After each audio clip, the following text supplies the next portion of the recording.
to Tana. Tana swings and drives it to deep right field. Going back is the right fielder Hill, and that one is gone. Watch it fly, Jose Tana on the top of the 10th. A nice little pass there to his man, and that's no good by Daniels. Now bringing it back up is McCollum. Will stop. 3 again. And again he drains it. 11-2 Wizards. 3 threes in a row. Hands it off. Rodriguez up the middle. Touchdown, Commanders! Rodriguez with the touchdown run. Chris Rodriguez Jr. straight up the middle. Touchdown! District Nation broadcasts are brought to you by Watch It Fly Media. Now, here's District Nation. And welcome in, everybody, to District Nation. Thank you so much for tuning in, everybody, to this Washington Nationals broadcast today that is brought to you by Watch It Fly Media. Thank you so much for tuning in. Be sure to hit that like button, hit that subscribe button, help out the channel just a little bit, and you can do it completely for free just with those two things, and it completely changes this channel. So, the Washington Nationals are traveling to Colorado. They're in Denver here for the first game of a 3-game series with the Colorado Rockies, and we see their record. This is a very winnable series. 40-61 for the Rockies. The Nationals, after their first 100, are 50-50. 50 wins, 50 losses. That's how they got their season going. Honestly, better than we thought Blake Butera would do. We are more than half of the way there. We're at game 101. We're 8 games back from first. This team is only 2 games out of the wild card right now. This is not where we thought we'd be back in March during spring training.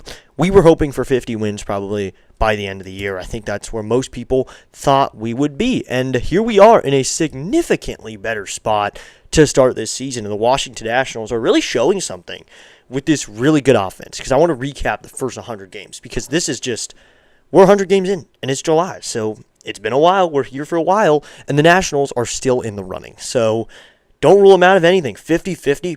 Don't rule them out of playoffs. Don't rule them out of getting eliminated. This is a spot where you're even right there. You're right there. You're in it or you're out of it, and you're teetering. So the Nationals are finding themselves up, down, up, down. They're closer to playoffs than elimination. They're significantly better right now. And before you guys ask, this is not a Rockies hat right here. This is a 2021 All-Star Game hat from the Colorado All-Star Game. This is when it was a little mile high up there in Colorado. Sam's here. What's up, Sam? He's throwing a bald eagle in there. Let's go, Sam. Thank you so much for tuning in early during the pregame. But yeah, this is not a Rockies hat. This is the All-Star Game hat. So I'm going to say that now, and I know I'm going to have to say it later. But this team, this offense has been really, really good. This is a team that leads the league in extra base hits. So really good numbers there. They slug, they hit bombs, they're tied for first in the league in home runs, and they hit very well. Just looking at some of the guys in this order, Harry Ford, who is still looking really, really good at the big league level just through his first couple games here. I'm really excited we're playing a lefty here. Freeland, who does not have a good ERA, a lefty at the age of 33 with a 7.36 ERA over 17 games, which means he basically just gets shelled every time he goes out. But he's had some good outings. That's the thing. I mean, he had an outing where he went 6 1/3, 3 hits, and only 1 run back in April. One of his more recent good outings. I mean, 6 innings, 4 runs, but back on July 1st against Miami, that was at home. 5 innings, 6 hits, 2 runs. He hasn't had a scoreless outing since he has not had a scoreless outing. So he has not had a scoreless outing. This guy is not the guy to watch right here. This is not the stud. That's the thing. This is not their stud, Kyle Freeland. Their 4 starters, ERA is in the 7s. So don't expect a lot of strikeouts tonight, because on the other side, you got awesome Andrew Alvarez. Awesome Andrew is on the other side, and Andrew Alvarez with that 4.04 ERA is not a put-away pitcher either. This is going to be a game where you got to come to the plate and hit, and this is a Nationals team that's ready to do that. You got James Wood, who's probably going to lead this game off very well. I'm really excited to see. I bet he hacks first pitch. The Rockies are going to bring it too. Awesome Andrew needs to know he's going to give up runs today. He is going to give up runs. There's no avoiding it. This team's going to put runs on the board. The best thing the Nationals can do tonight is match it with runs and just try your best to hold them down for now. Balls fly at Coors Field. This is a ballpark that stands out. The ball will fly here. The altitude is higher. Balls are going to fly. Home runs will be hit. The Nationals also are tied for first in home runs. So this is a team that hits bombs. We can say that now. The Washington Nationals hit tanks. So don't expect anything tonight. This can be a high-scoring game, or we've seen the Nationals offense go cold. They went cold on Saturday, and heck, we have definitely seen the Rockies offense go cold, even in their own home stadium. So don't eliminate anything right now. Looking at the standings real quickly, Nationals at 50-50 are only 2 games behind the Marlins, who are in third and currently in a wild card spot. So they can do that. If they really take this series and the Marlins don't do well in their series, nothing is out of the running. The Nationals could find themselves in the wild card during this week. So anything could happen right here. Hey, District Nation, Mr. C up in Boston at the Red Sox. So Mrs. C here for a bit. Hey, Mrs. C, how you doing? I did see Mr. C is up at Fenway Park, but thank you so much for tuning in. Mrs. C, thank you so much for being a part of the ride today. Can't wait to see how it goes. Yeah, I was just saying this is a game that can go either way right here, because a good offense in a stadium where a lot of runs are scored. The Nationals are a very good offense. They score runs, and this is a high-altitude stadium, Coors Field in Denver, Colorado. So a lot of runs are going to be scored, and that's what you can expect here.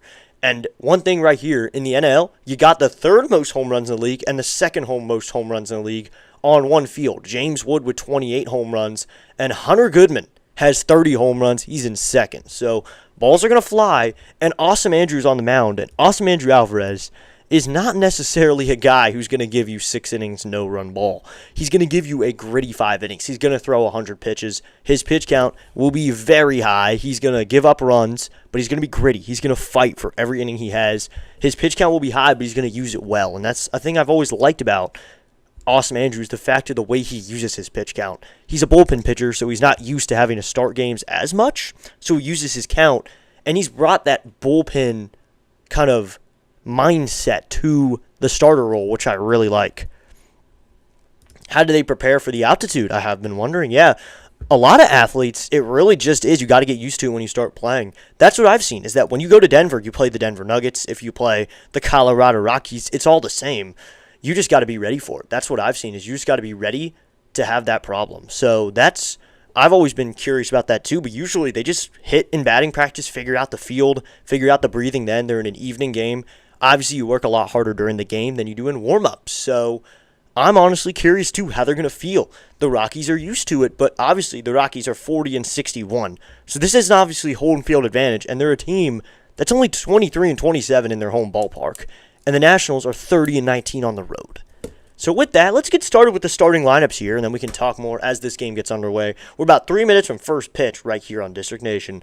Let's get it started with the home team, Colorado Rockies, first. Let's get it started with them. Leading off the game for the Rockies, who are 40-61. They're dead last in the NL West with Freeland on the mound. But leading it off is going to be the left fielder, Jake McCarthy. Batting second is going to be the third baseman in today's game, Kyle Karros. Batting third is going to be the center fielder in this game. This is the center fielder, Cole Carrig. Batting fourth is the designated hitter, Hunter Goodman. Batting fifth is the first baseman, CJ Abrams. Batting sixth is going to be the second baseman, Willie Castro. Batting seventh is going to be Braxton Fulford. He is the catcher in today's game. Batting eighth is going to be the right fielder, Tyler Freeman. And batting ninth is going to be the shortstop, Ezekiel Tovar. And on the mound is going to be Kyle Freeland. He is 2-8 with a 7.36 ERA, probably an ERA leader of the highest ERA. Once again for the Rockies, that's McCarthy, Karros, Carrig, Goodman, Rumfield, Castro, Fulford, Freeman, Tovar. We're Freeland on the mound. DN Dad's here saying N-A-T-S, Nats, Nats, Nats. Woo! All right, everybody, and now the starting lineup for your Washington Nationals for manager Blake Butera. Leading off, the right fielder, number 29, James Wood. Batting second, the third baseman, number 45, Curtis Mead. Batting third, the designated hitter, number 87, Andres Chaparro. Batting fourth, the shortstop, number 5, CJ Abrams. Batting fifth, the left fielder, number 3, Dylan Cruz. Batting sixth, the center fielder, number 30, Jacob Young. Batting seventh, the catcher, number 17, Harry Ford. Batting eighth, the first baseman, number 2, Luis Garcia Jr. And batting ninth, the second baseman, number 26, Nasim Nunez. And on the mound for your Washington Nationals, number 54, Andrew Alvarez. And that is the starting lineup for your Washington Nationals. Let's get going, everybody.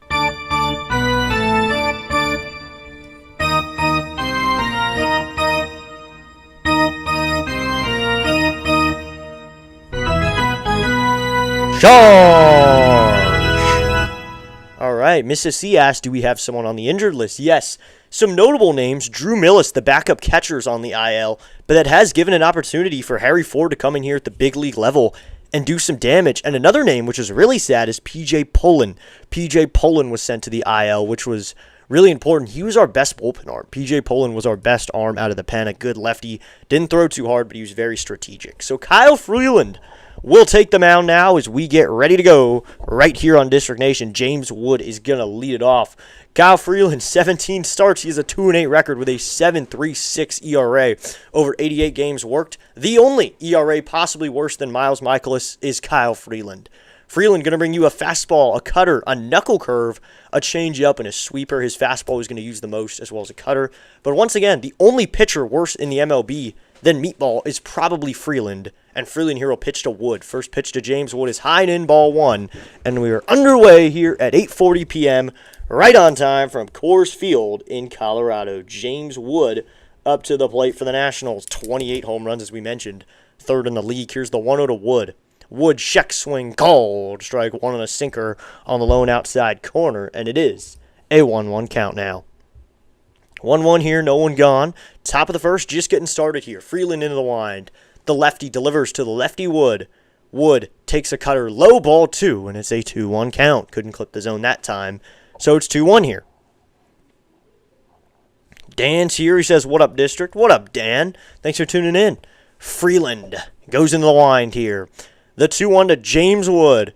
Wood takes a cutter inside, ball three. It's a 3-1 count. This is James Wood, who's a league leader in walks and runs. So he's a leadoff hitter at the height of a very good 6'6". He's a fast runner, but he's got a lot of pop in that one hole. The 3-1. Wood takes a sinker inside, ball four. So James Wood, once again, gets a game started with a walk. No problem with that right here, especially on a lefty-lefty matchup to start a game. So here we go. Wood's going to take first base. Another walk for James Wood. That's the league leading 81. So he takes his walks, and I love that he is just so patient up to the plate with 81 walks now. Coming set is going to be Freeland. Here comes the first pitch to Curtis Mead now, and that's a knuckle curve upstairs, ball one. He also leads in other categories, total bases this year. RBIs, he's 7th in the league, 2nd in OPS. Now Curtis Mead up to the plate. A dangerous hitter with 17 bombs as well. Here's the 1-0 to Mead. Mead swinging a miss at a changeup out of the zone. It's a 1-1 count. Couldn't even get a piece of that one. Kind of nasty from Freeland right there. Mead, a late trade this year, got him onto the team. A very good addition for what the trade was for. Bringing in Curtis Mead was amazing. It wasn't even a too big trade for the Nationals. Here comes the 1-1 to Curtis Mead. Mead takes a cutter, low ball two. It's a 2-1 count. We traded Curtis Mead. All we got for Curtis Mead was Boston Smith. That was what they gave, was Boston Smith, who I've never heard of. And we got a guy who's going to be over probably around 30 home runs at the end of the year at the big league level. Here comes the 2-1 to Curtis Mead from Freeland. Mead swinging a ground ball up the middle. It's a base hit center field. Center fielder Carrick will grab that one. Wood's going to stop at second. Curtis Mead has a base hit here in the top of the first. And now the Nationals have runners on first and second here with no one gone. So they'll now bring up Andres Chaparro to the plate, who has earned his playing time since what he did on Friday night, driving in 8 runs. More than a quarter of the Nationals' runs on Friday were a part of Andres Chaparro. And that's good, even if you scored 8 runs. Driving in a quarter of them is amazing. He drove in more than a third on Friday when they scored 23 runs. First pitch to Chaparro. Chaparro launches! Deep left field! Get out of here! That one's gone! First pitch from Kyle Freeland. Andres Chaparro leaves the yard. Watch it fly. Andres Chaparro to get this game going. And the Washington Nationals add on 3. It's 3-0 quickly here in the top of the first. Chaparro leaves the yard. It's 3-0. Andres Chaparro Get out of here. He leaves the yard. It's a 3-0 game quickly here in the top of the first. Chaparro earning him that 3-hole spot. Going to drive in runs, and that's all that matters when you're in the 3-hole. All you're trying to do is drive in those runners to get on base, and boy, did he drive him in right there. It's 3-0 Nationals. So Chaparro leaves the yard. Home run number 4. Here's the first pitch to Abrams, and Abrams takes a sinker. Touches the zone, called strike 1. All right, everybody. A-T-S, Nats, woo! We'll do them periodically. Here's the 0-1, and Abrams swings through a cutter. It's an 0-2 count. A-T-S, Nats, woo!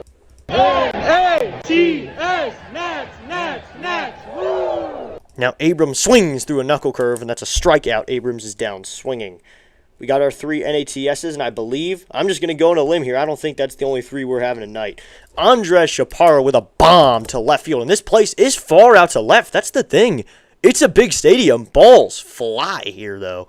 And Chaparro got every last bit of that one. He stared at it when he hit it, too.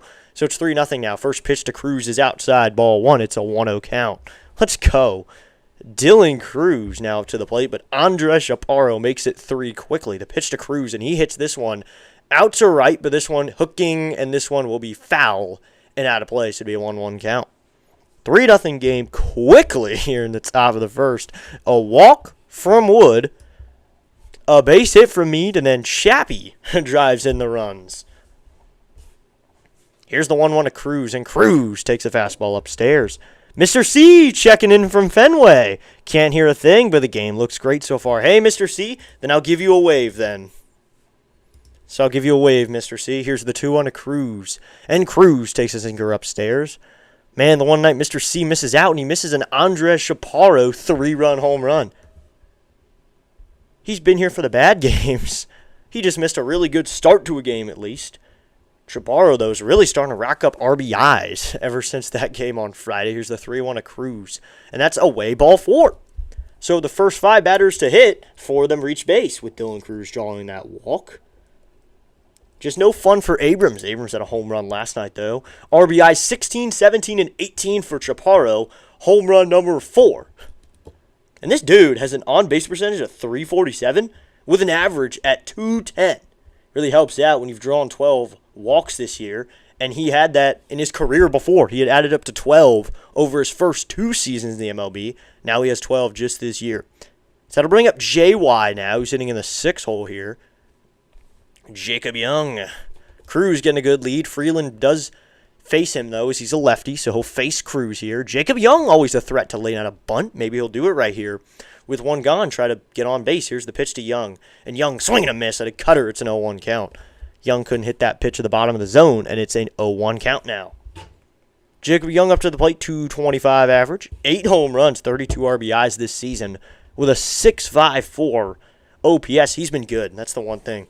Especially with that pop. He's brought a lot more this year. Here's the 0-1, and Young swings and slaps this one. Center field, that's a base hit. Cruz is rounding second, headed for third. The throw is not in time as Cruz slides into third safely.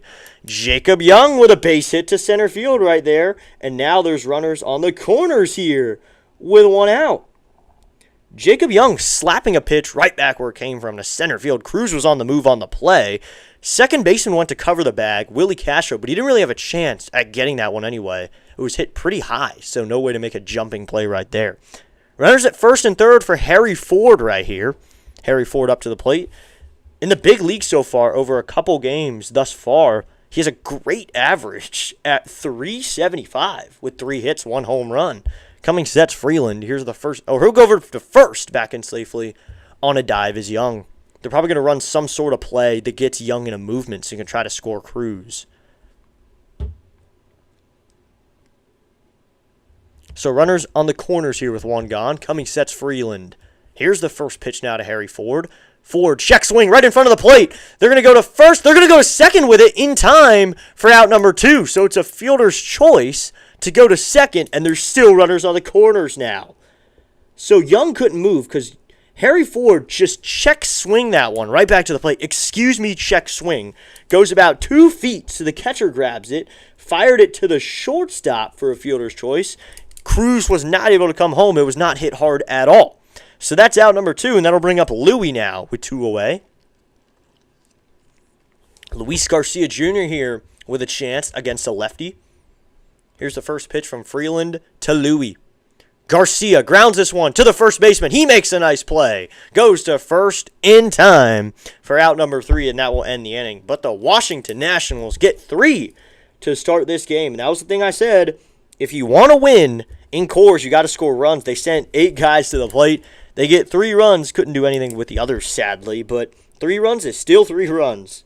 Still amazing. So 3 runs on 3 hits in the inning. No errors, 2 runners left on base. We're headed to the bottom of the first, everybody. Nationals 3, Colorado coming to the plate right here on District Nation in a 3-0 game immediately. Starting to feel a little bit more like Friday, less than Saturday, especially when they get 3 runs early. So 3 runs on the board quickly for the Nationals. So now Awesome Andrew's going to try to hold this. So you'll notice I wanted to talk about this, but Louie was out on 1 pitch. Luis Garcia Jr. hits lower in the lineup when they face lefties, or he doesn't get the start. They'll start Chaparro at first, Meade at third, and they'll have someone else DH. And you'll notice that. They'll even have Wood DH in that situation, have Lyle play. Luis Garcia Jr.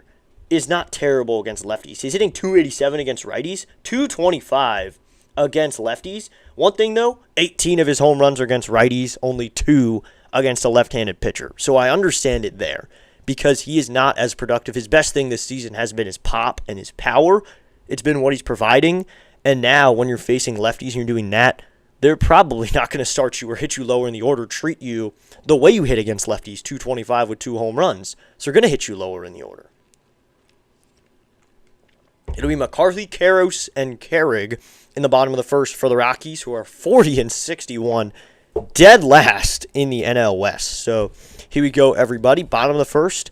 Andres Chaparro is going to enjoy watching some film right there on that home run. He's watching on the iPad with Jose Tena. Most first inning runs, though. The Nationals lead the Astros by 9. They have 76. Second place Astros only had 67. So we go McCarthy from the left side. Will step up to the plate. Jake McCarthy, the left fielder in today's game. Awesome Andrew Alvarez, the fellow lefty here. Into the line. First pitch, and that's going to be low and away, ball 1 with a breaking ball. So will be a 1-0 count after that 83-mile-an-hour slider. This is the 14th game for Awesome Andrew Alvarez. His 7th start, 2-3 record with a 4.04 ERA this year. Really excited to see what this guy does this year. Really coming into his own out of the rotation. Here's the 1-0. Swinging a slap shot out to left, but that's foul, so it'll be a 1-1 count. Awesome Andrew Alvarez last year had a good debut to start the year. He had 5 starts, and he kept it at a 2.31 ERA because he worked 23 to third innings. He only gave up 6 runs, and that pitch is outside. Ball 2, 6 earned runs. He had 8 total. Only 1 home run given up over 23 to third innings. You're seeing that now. He has 49 innings worked, only 2 home runs. No one can barrel him. Here's the 2-1 to McCarthy.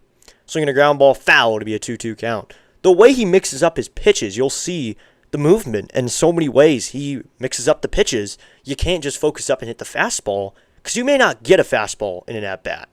So it will be a 2-2 here. McCarthy has a great average at 3.02. Here's the 2-2 from Awesome. Swinging a foul ball in on the hands. McCarthy swung on a pitch high and inside and fouled it off way inside and high. But he manages to foul it off. Impressive that he got a bat on that, even though it wasn't a strike. Still impressive that he hit it. That's the thing. Impressive when you can even hit something like that. Alvarez will go back to the wind. The 2-2. Swinging a shot out to left. That's a base hit over the leaping Curtis Meade. So that's a base hit out to left. McCarthy with a base knock. So that's how the Rockies get their day started.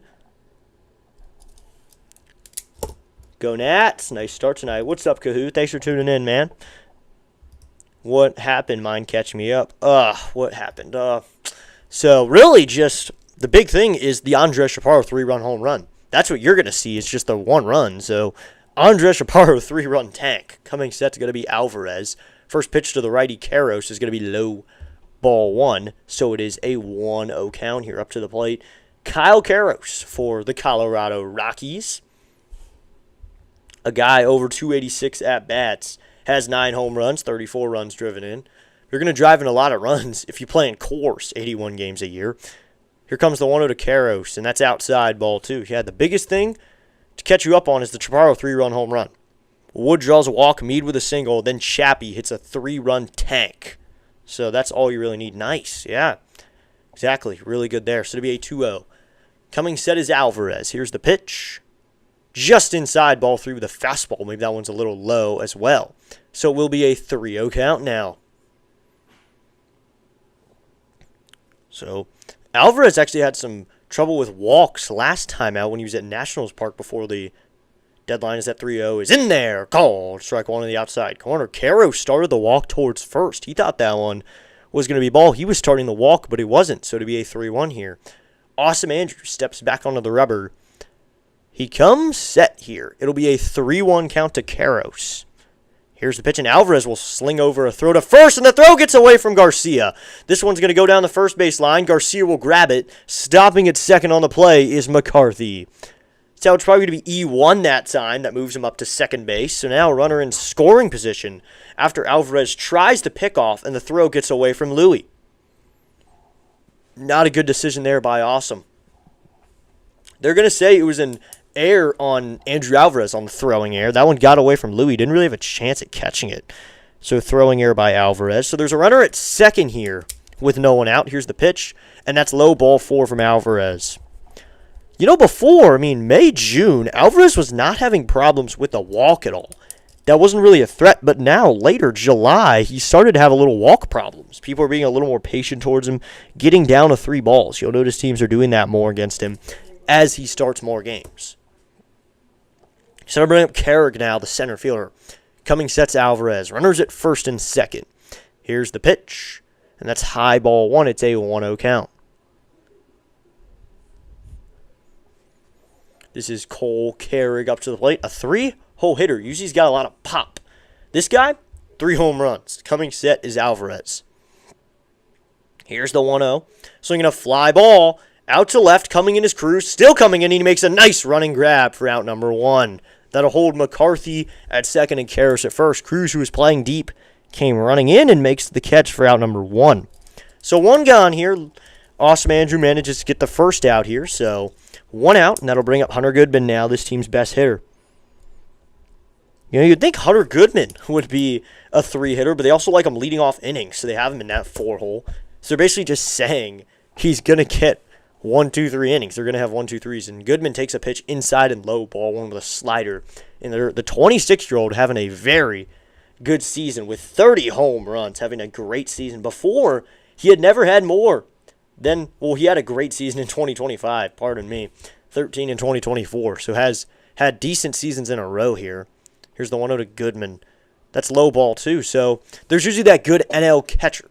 There's always a catcher who's really good. You've had Buster Posey in the past. Cal Rowley was really good. Now you have Hunter Goodman, who's at 30 home runs in the first half. He had 31 through 144 games last year. He's on pace for a little less than 60 home runs.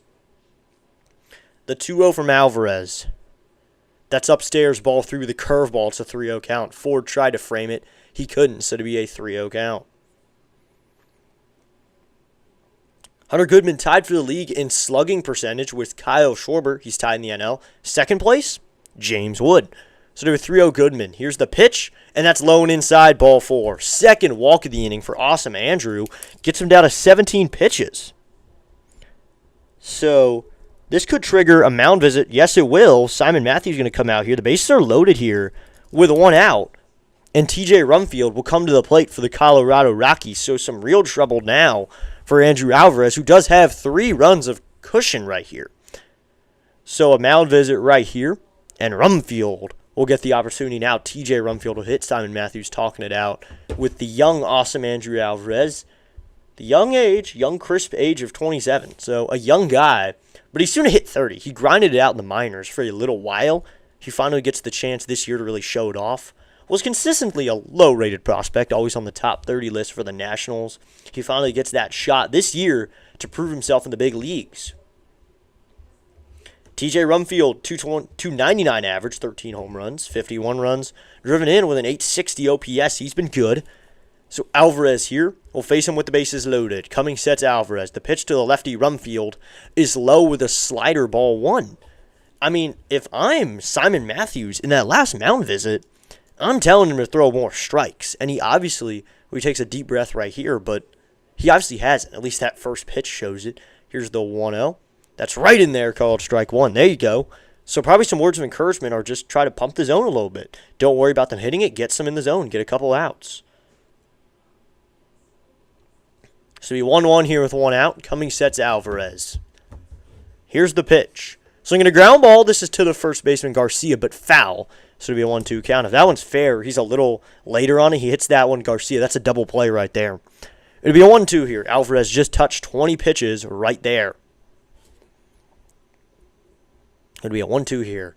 Alvarez steps back onto the rubber. Now he steps off as Rumfield took a timeout right there. Infield's not in right here. They're playing regular depth right here, so they're just going to sit right there. Cummings set is Alvarez. The 1-2. Swing and a miss on the slider, low and away. Rumfield went after that slider, low out of the zone, so Rumfield chases, and that's out number 2. Alvarez gets him to chase that low and away slider. That is a nasty slider from him, way out of the zone. Rumfield looked like a fool for swinging through that one. So 2 outs now, and that'll bring up Willie Castro, the second baseman now. With 2 away, Cummings set's going to be Alvarez. Here comes the first pitch to Willie Castro, and that's going to be right in there, called strike one, with a 92-mile-an-hour fastball, so to be an 0-1 count. Looks like the Nationals are winning the poll right now. Let's go. People want the Nats to win. It's going to be 0-1 here with 2 outs. Cummings sets Alvarez. Here's the 0-1 to Castro. Swinging a line drive down the left field line, but foul, and it'll be an 0-2 count. Only 347 to left field corner here in Colorado, and the ball flies, too. The ball does fly. You'll notice that. Should be 0-2 here to Willie Castro now, facing Awesome Andrew. Cummings set's going to be Alvarez. Now timeout taken by Willie Castro, who's hitting .263 with 9 home runs, 40 runs driven, and he has 6 stolen bases, OPS of .728. Cummings set is Alvarez. It'll be an 0-2. Here's the pitch. He waits. Now he goes to the plate. In the dirt, ball 1. Ford keeps it in front, though. Keeps it right in front. Ford able to keep it in front of him. Smother it. There it is. Smother it. Keep it right in front. So it'll be a 1-2 here, though. Good job.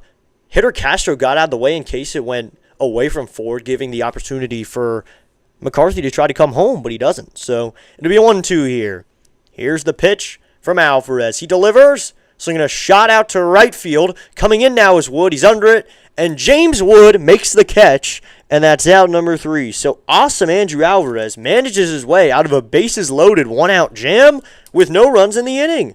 Only 1 hit in the inning. No runs. 1 error. 3 runners left on base. So we're through 1, everybody. It's Nationals 3, Colorado 0. As we head to the top of the second inning, it'll be Nunez, then the top of the order with Wood and Meade. Good job by Awesome Andrew for escaping that jam. That was a very tough jam, and he ends up getting out of it, and he ends the inning. So good job by Awesome Andrew Alvarez. And we'll have 7, 8, 9 in the bottom of the second. But for now, the Nationals need to focus on getting more runs. Get runs on the board. Help out Alvarez. Help him out as much as you can. Huge, says District Nation Dad. Exactly. Especially in a ballpark like this. That is huge. Getting out of that situation right there. Getting the strikeout was huge right there. Because other balls that Alvarez probably induces besides a strikeout there of Rumfield with 1 out probably result in a run. Unless it's a double play. The strikeout there was huge. And you set it to 2 outs. And you can get a ball in play for out number 3. But yeah, huge out there. Just 2 outs for Alvarez. Getting out of that situation. That visit from Simon Matthews worked. He got 2 straight outs. So we're to the top of the second, everybody. Nunez will lead it off. Nasim Nunez will hit first. They put up 3 runs in the first. How many can get in this game then? I mean, they're going to play a full 9 because they're the road team. They need to make it so it's a quick 9 innings, but get runs on the board. So make the top half long innings, but the bottom half, make them short. 2 innings, 2 minutes at most. I can't believe he got out of that. Yeah, he got out of that. Really impressive, but that's another thing. That's something that you will see Awesome Andrew do well, escape jams. That's why his pitch count will be so high, though. His pitch count is going to be high. It's going to be maybe 100 by the 5th inning, but he knows how to use the pitches. So he knows how to pitch, which is really awesome. So Freeland will start the second inning right here. Freeland into the line. First pitch to Nunez, and that's high ball 1 with a cutter. So it'll be a 1-0 count. Let's go. We're up to 626. We were at 625 coming in. Thank you so much for that new subscriber. 246 average for Smunez. Here comes the 1-0 to Nunez. And that's high ball, too. I mean, if there's one ballpark for Nasim Nunez to hit a home run in, it's Coors Field. Not too far to right, and especially from the right side, get a home run from the right side. That's where he hit his first one from the right side, the 2-0, and Nunez check swing fouls it down the first base line. It'll be a 2-1 count now. Nationals hold a 3-0 lead here at the top of the second inning. Now they're just trying to get to Kyle Freeland here. More runs on the board. Freeland into the line. The 2-1 to Nunez. Swinging a fly ball foul to be a 2-2 count. So he fouls that one away. It'll be 2-2 now. Definitely want to see him find the zone a little more. Yeah, I don't mind it, to be honest, especially with Alvarez. There's other pitchers where if they pitch the way he does, I'm nervous, but I never really am with Alvarez. The 2-2, and Nunez slaps this one foul first base side. We'll do 2-2 again. I get nervous when a guy like Foster has an inning like that, but a guy like Andrew Alvarez, he's a bullpen arm. He is a bullpen arm. He's predominantly worked out of the pen. And here he is in this role as a starter. Here's the 2-2. And Nunez lines this one down the left field line and foul. We'll do 2-2 again. Good AB by Nunez, who lost his elbow guard on that swing. Went flying. So we'll do 2-2 again here. If I'm Nunez, I'm realizing that thing is not protecting me if it's going flying if I take a big hack. Freeland at 28 pitches here in the second. So it'll be 2-2 here. Freeland facing Nunez. Freeland, the lefty, as we mentioned, has not had a scoreless outing all year. Here's the 2-2 to Nunez. Swinging a chop up the middle. Second baseman makes a play. On the run, fires it to first, and first baseman picks it out of the ground. Nice play by Castro and Rumfield for out number one. Good plays by both of them. So there's one gone here in the top of the second. First, the second baseman, Castro, makes a nice play up the middle, and then the first baseman, Rumfield, makes a nice play, picking it out of the ground. If you left early before District Nation completes another great call, you blew it. What's up, Snowman? And Wood fouls this one off third base side. Snowman here saying the great Charlie Slow's Dave Jagler line. If you left early before District Nation completes another great call, you blew it. But I don't want to say those type of words tonight, especially when the Nats are leading early. Here's the 0-1, and Wood hits this one out to left. Left fielder stepping back. McCarthy's under it. Now he comes in. And McCarthy makes the catch for out number two. So Wood is retired for the first time tonight in his second plate appearance of the evening and first AB. So 2 outs here, and that'll bring up Curtis Mead now with 2 away. Thanks for tuning in, Snowman Multimedia. So 2 outs here, and Freeland will hit here against Curtis Mead. Freeland into the line. First pitch to Mead is right in there, called strike one. It's an 0-1 count. Clips it on with a fastball on the lone in corner, so it'll be an 0-1 count. 258 average for Mead. He is 1 for 1 on the day. Here's the pitch to Mead. Swing and a miss on a knuckle curve low and inside. It's an 0-2 count. We mentioned the numbers on Freeland. Not a scoreless outing all year. The balls fly when he's in the stadium. It's just the numbers, though. The fact that he hasn't been able to go 2 or 3 innings or even a 4-inning outing without giving up runs. The 0-2 to Mead is high ball 1, so it's a 1-2 count. In the month of June, opponents hit .302 against him. And in July, they're hitting .318. Here's the 1-2 to Mead. Swinging a line drive down the left field line, hooking and foul. So to be 1-2 again. That hooks and goes out of play. So we'll do 1-2 again there. Bounces into the crowd. I mean, when you're hitting over, if they're hitting over 300 against you, there's a problem. I think there's a big problem. His worst outing of the month was probably his outing against the Dodgers, where he went 5 innings giving up 6 runs. Here comes the 1-2 from Freeland to Mead. And Mead takes a fastball inside, ball 2, so to be a 2-2 count. I mean, he's had outings where he only gave up 2 runs. His best outing of the year was a 6 1/3 innings where he only gave up 1 run. Here's the 2-2 from Freeland. The pitch to Mead is outside, ball 3 with a cutter, so to be a 3-2 count.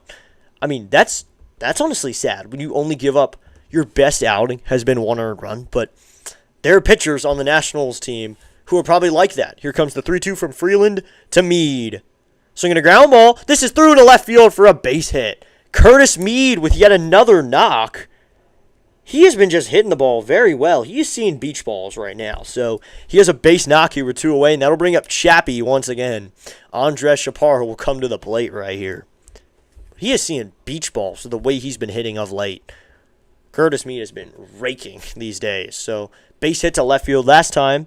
Wasn't much different. Not a hard hit ball. Just another single. So 2 singles today, and that'll bring up Chaparro, who saw a good pitch from Freeland the first time. Here's the pitch. And Chaparro takes a sinker outside, ball 1. Chaparro is not going to see a good pitch in the first pitch of an AB, probably for the rest of the day. Especially what he did first AB. And the way he hits, he's probably not going to get a pitch in the zone. Here comes the 1-0 from Freeland. And Chaparro crushes this one down the left. Oh! What a catch by the third baseman, Karros. He lays out and makes a great catch, and that's out number 3. What a play by Karros for out number 3, and that will end the inning. It's only 1 hit and 1 man left on base. Nice play by Kyle Karros. On a ball down the line, he reaches up, leaps, and makes the catch as he falls to the ground after diving, lays out and makes the catch. So in the end, no runs in the inning, 1 hit. So bottom of the second, Nationals 3, Colorado nothing. They're robbed of another run right there. That would have been a run with the way that was hit. Chaparro smoked it. And Mead's not too slow either. So Mead, who is not a terribly slow runner, could probably score on that double down the line. Sure, Chaparro's not getting 3. Chaparro is slow as molasses. But Curtis Mead has 6 stolen bases this year and 13 career. So he could realistically book it and find his way home. Especially if he's on the move immediately because it's 2 outs. He could easily score on that. So it is 3-0 only, though, as we head to the bottom of the second. It'll be Fulford, Freeman, and Tovar in the bottom of the second inning, everybody. So we go bottom 2. Alvarez will head out to the mound once again. You know, with Andrew Alvarez, the question's got to be, there are 2 starters who are probably going to come back this year. Trevor Williams and Jake Irvin. Whoever comes back first, who's going to come out of the rotation first? Zach Littell or Andrew Alvarez, because Andrew Alvarez has not been terrible this year, and he's been decent out of the pen too. So could he realistically find his way through the weeds and find his way on a slot in the bullpen, or is he going to end up in, I don't know, he could end up in AAA Rochester as a starter. So I hope that doesn't happen, but I know it could happen. So as a reliever, he has a 4.03 ERA. As a starter, he has a 4.05. So that evens out to 4.04. Almost identical numbers. She just has more innings worked, about 4 1/3 more innings worked as a starter. Identical numbers, though. That's the thing. Identical numbers in his outings. So really doesn't matter for him. But as a reliever, he does win more games. First pitch from Alvarez is in there, called strike 1. He's 2-1 as a reliever, and he's 0-2 as a starter on the year. Alvarez into the wind. The 0-1 to Fulford. Swinging a fly ball, fouled, 0-2 count. First baseman checking on it, Louis, but this one will get out of play. So it'll be 0-2 count now. That's the thing. Alvarez wins more games, and he hasn't had a victory as a starter yet this year. Had some last year as a starter, but he had 1, really, but he doesn't usually go 5. You won't see him go 5 consistently as other starters would. He more works 4 gritty innings, and then you got to go usually to the bull, Brad Lord. The 0-2 is outside, ball 1 with a curveball, so to be a 1-2 count. He just needs to find the zone more. That's the thing. Find the zone, find his way to get strikeouts too, and work 5 innings more efficiently. The 1-2 from Alvarez. Here's the pitch. Swinging a ground ball. This is to the third baseman, Mead. Backhands. Then he loses it, grabs it, fires a bullet to first. Not in time. Picked out of the ground by Louis. Mead had the play, and then it fell out of his glove. He grabbed it and threw a bullet to first that Garcia one-hops, but it wasn't in time. So let's see if they give him a base hit or a reached on air, and who the air. It would be on Mead, but let's see if it's a reached on air or a base hit. That's grounded to Mead. At first he has it on a backhand, then he loses it, has it in front of him, and fires it to first. It was on a one-hop to Louis, but it wasn't in time. He tried to backhand it too. He probably should have squared it up. He tries to make a backhand. Here's the first pitch to Freeman. That's going to be inside, ball 1, but Harry Ford wants a challenge here. It was a little low and inside, but we're going to get a challenge right here. They did give him a fielding error. So we're going to an ABS right here. Here's the pitch. And it's a strike. Harry Ford succeeds on a challenge. It'll be overturned. It's an 0-1 count. Clip the bottom part of the zone, and it's an 0-1 count. Harry Ford succeeded on a challenge. Thank you! So it'd be 0-1 here. Alvarez sets. Here's the pitch to Freeman. That's inside, ball one. Gets away from Ford. He keeps it in front, but it'd be a 1-1 count. The Nationals got a challenge right. That's news to me. That is news. So it'd be 1-1 here with no one out. Bottom of the second inning. Freeman up to the plate against Alvarez. Coming set is going to be Alvarez. It'd be a 1-1 to Freeman. Here's the pitch. Swinging a ground ball up the middle. Nunez has it. Then he doesn't. He flips it up to Abrams. In time for out number one. He didn't even flip it up. He kind of flipped a grounder to him. Nunez tried to glove flip it, but it stayed on the ground. He didn't get it off the ground, so he kind of rolled it out of his glove to Abrams. That's in time for out number one. It doesn't look like we're going to have a challenge, though. So, one out here. Alvarez got a ground ball up the middle. That should be a double play. Nunez has it. Then he loses it and rolls it over to Abrams. Apparently in time for out number one. So, one down here. So, we may get a challenge. Looks like we're not. Alvarez, first pitch to Tovar. Swing and a miss on a low and inside slider. So, Fulford reaches on an air, and then Freeman reaches on a fielder's choice. So they still don't have a hit in this inning. Second error by the Nationals field right there from Curtis Mead earlier in the inning. Here comes the 0-1 to Tovar. Swing and a miss at a slider low in the zone. It's an 0-2 count. Fielder's choice 4-6 to put away Fulford. On first now is Freeman. Ezequiel Tovar will come to the plate. 199 average, sub 200, with only 8 home runs. Coming set is Alvarez. It'll be 0-2. Here's the pitch. And that's inside, ball one with a slider. So it will be a 1-2 count now. Alvarez now at 35 pitches in the inning. As long as he's sub 50 at the end of the inning, we should be good. Here comes the 1-2 to Tovar. And that's outside, ball two. As long as he can be sub 45, I think sub 45 would be good because then he's at 90 through 4. He's going to have a high pitch count. That's the thing. He consistently has a high pitch count. So you can't rely on him to give you 6 innings every night. 4 to 5 innings is good for Alvarez. The 2-2, but it'll go for the first on the move. They got him out in time for out number 2. Alvarez went to the pickoff, and Freeman started towards second, so Garcia grabbed it and nabbed him out at second. So a 1-3-4 put out right there. So that's out number 2 here in the bottom of the second. They get Freeman trying to run to second after that play. So first baseman to second baseman Nunez. So that's the second out of the inning. The 2-2. That's fouled off, so we'll do 2-2 again right here. Put away on the 3-4. So 2 outs now. And a 2-2 count to Tovar. So we could finish this under 40, which would be really nice. Then he's averaging 20 an inning, maybe less. Alvarez into the line. It'll be a 2-2. Here's the pitch. Swinging a fly ball fouled on the right field line. We'll do 2-2 again here. Having a good AB here against Alvarez now. Working really well. So 2-2 here with 2 outs. Alvarez facing Tovar. Shakes off. Now he got what he want. The 2-2 to Tovar. Just outside, ball through the curveball, just a hair away. Should be a 3-2 count now. The metaphorical runners on base will be moving on the play. So it'll be a 3-2 here. Alvarez up to the plate. Alvarez on the mound. The 3-2. Swinging a fly ball left field, but that's foul. So do 3-2 again. Had some nice distance, but it does go foul. So do 3-2 again right here. 3-2 here with 2 outs in the bottom of the second. So now he's going to be at 41 at the end of the inning, but still averaging just about 20 pitches an inning. Here's the 3-2. Swinging a fly ball out to right. Going over his Wood, ranging towards the line, and he makes the catch for out number 3. James Wood makes the catch. So in the end, only 3 batters come to the plate. 2 of them reach, but then 2 of them get out on the base paths. 1 error in the inning, no hits, no runs, and no runners left on base. We're through 2, everybody. It is the Nationals 3, Colorado nothing. So this is going to be a series where the Nationals really desperately need the bullpen. You're probably going to need a long man at some point, but you're probably not going to get one. Awesome Andrew is now at roughly 41 pitches. I think it was 41 pitches, so he is going to be at about 100 pitches in the 5th inning. So you're probably going to get at most 5 innings from Andrew Alvarez. So you got to settle in and know that's going to happen. 41 pitches, 23 strikes.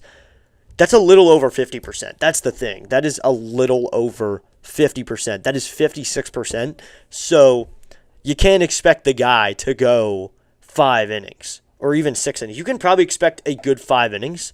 I could see 5 innings scoreless. That wouldn't be out of the world for him. That'd not be out of the realm of possibility, 5 scoreless.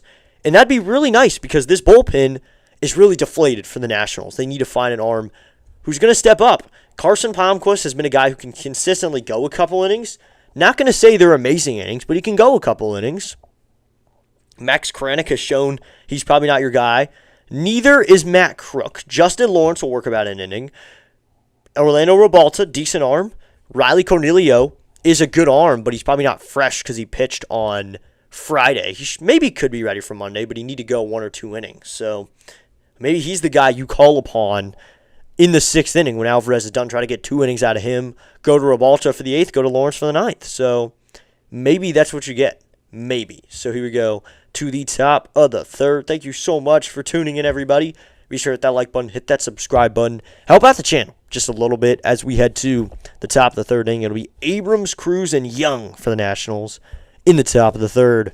Here's the first pitch to Abrams, and Abrams swings and grounds. This one foul down the first base line. It'll be an 0-1 count. 0-1 here with no one gone, top 3. In between this inning, we'll check on the scores, maybe even during the inning. Check on some scores around the league. Get you ready for the week. Here's the 0-1 to Abrams, and Abrams takes a cutter right in there called strike 2. Got a lot of decent matchups going on. Guardians beating the Twins, though, 13-4. Freeland into the wind. The 0-2 to Abrams. Swinging a foul ball. We'll do 0-2 again right here. Yankees beating the Pirates 8-5 in New York. Rays beating the Blue Jays 6-1 in the top of the 9th inning. Rays wanting to try to put that one away. Red Sox and Orioles tied at 5 in the bottom of the 8th. Someone's win streak's coming to the end over there. Freeland will go into the wind here. It'll be an 0-2 to Abrams. Here's the pitch. Excuse me. And Abrams grounds this one to the shortstop. He fields cleanly, fires to first, and that's out number 1 here in the top of the 3rd. Abrams is put away by Tovar over there at short. So 1 gone here, and that'll now bring up Dylan Cruz, who drew a walk back in the 1st inning.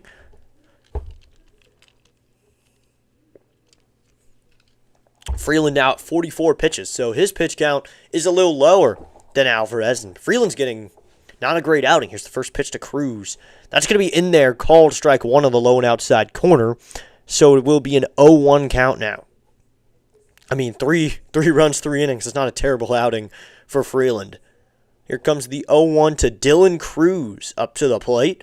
And Cruz swings and hits this one out to shallow right center. Coming in is the right fielder Freeman. And he's under it, and he makes the catch for out number 2. So there's 2 gone here in the top of the 3rd. 2 quick outs for Freeland. So he's retired 3 consecutively in a row now. So 2 outs, and that'll bring up Jacob Young. He's 1 for 1 on the day. He was out on that fielder's choice from Harry Ford. So Young will step up to the plate. He does have a knock in the game. Here's the first pitch to Young.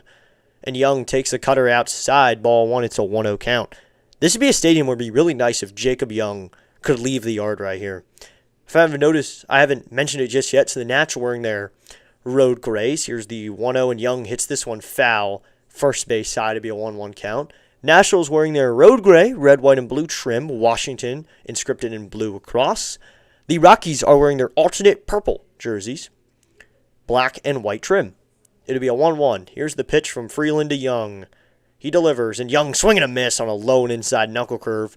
No one near the zone, and Young swings through that one, so it'll be a 1-2 count. 1-2 here with 2 outs. Freeland now hitting 50 pitches with this next pitch right here.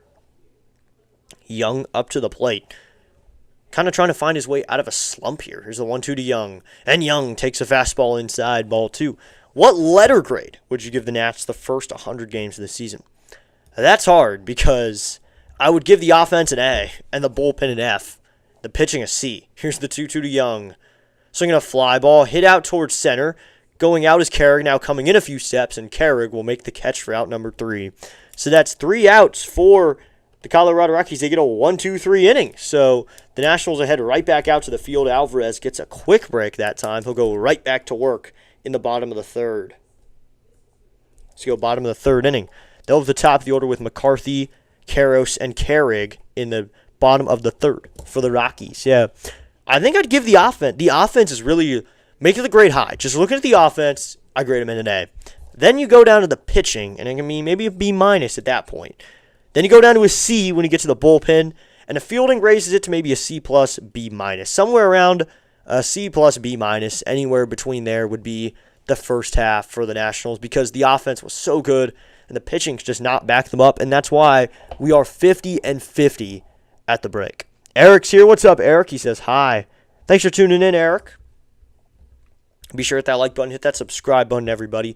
Help out the channel just a little bit. So McCarthy will lead it off for the Rockies. Alvarez looking to go 5. I think 5 innings from Alvarez would be great. Just give us a good 5 innings where he doesn't get absolutely shelled, and we should be good and get runs on the board, get the offense moving. That's big too. You can't have the 2-0s we just had. Got to figure out how to get to Freeland. This isn't like we're facing Cam Schlittler, where we got 2 runs in the first, and that's all we're really expected to get. This is a game where I'm expecting maybe a couple runs. I mean, it's not too high expectations. We were able to get to Cam Schlittler, one of the best pitchers in the AL, with James Wood hitting a tank and Curtis Mead hitting a tank. We're in Colorado here, so it's not like you need to hit an absolute power bomb to get something. But Andrew Alvarez here will begin his 3rd inning of work. You know, they tried the opener strategy with Andrew Alvarez with Paxton Schultz because they wanted to do it with a righty. It did not work. That's the thing. Paxton Schultz gave up a run. I don't think it didn't work per se. I think they used the wrong guy. They should have tried Orlando Rabalta. That's my opinion, though. I think Rabalta would have been good with the opener strategy. So, Awesome Andrew will work a 3rd inning here. Here's the first pitch to McCarthy, and he rips this one to right field. That's a base hit in front of James Wood on a hop. McCarthy with his 2nd hit of the day. So 2 base knocks now. Now there's a runner at first here with no one away. McCarthy with yet another base hit. He's been raking so far this season, over 300 with the average and just doing well here at Coors in this game. So runner at first here, and that'll bring up Karros now, who drew a walk back in the first. Alvarez sets. First pitch to Karros. That's going to be just inside, ball 1 with a slider. So it is a 1-0 count. But, I mean, Rabalta doing the opener strategy would not be the worst strategy, especially with Alvarez. Coming set is Awesome Andrew. Here comes the 1-0. Swing and a miss on a lone inside slider. Karros chases that one out of the zone, so it will be a 1-1 count. Orlando Rabalta, I mean, 3.90 ERA, and Paxton Schultz at the big league level didn't have a good ERA. So coming set's going to be Alvarez.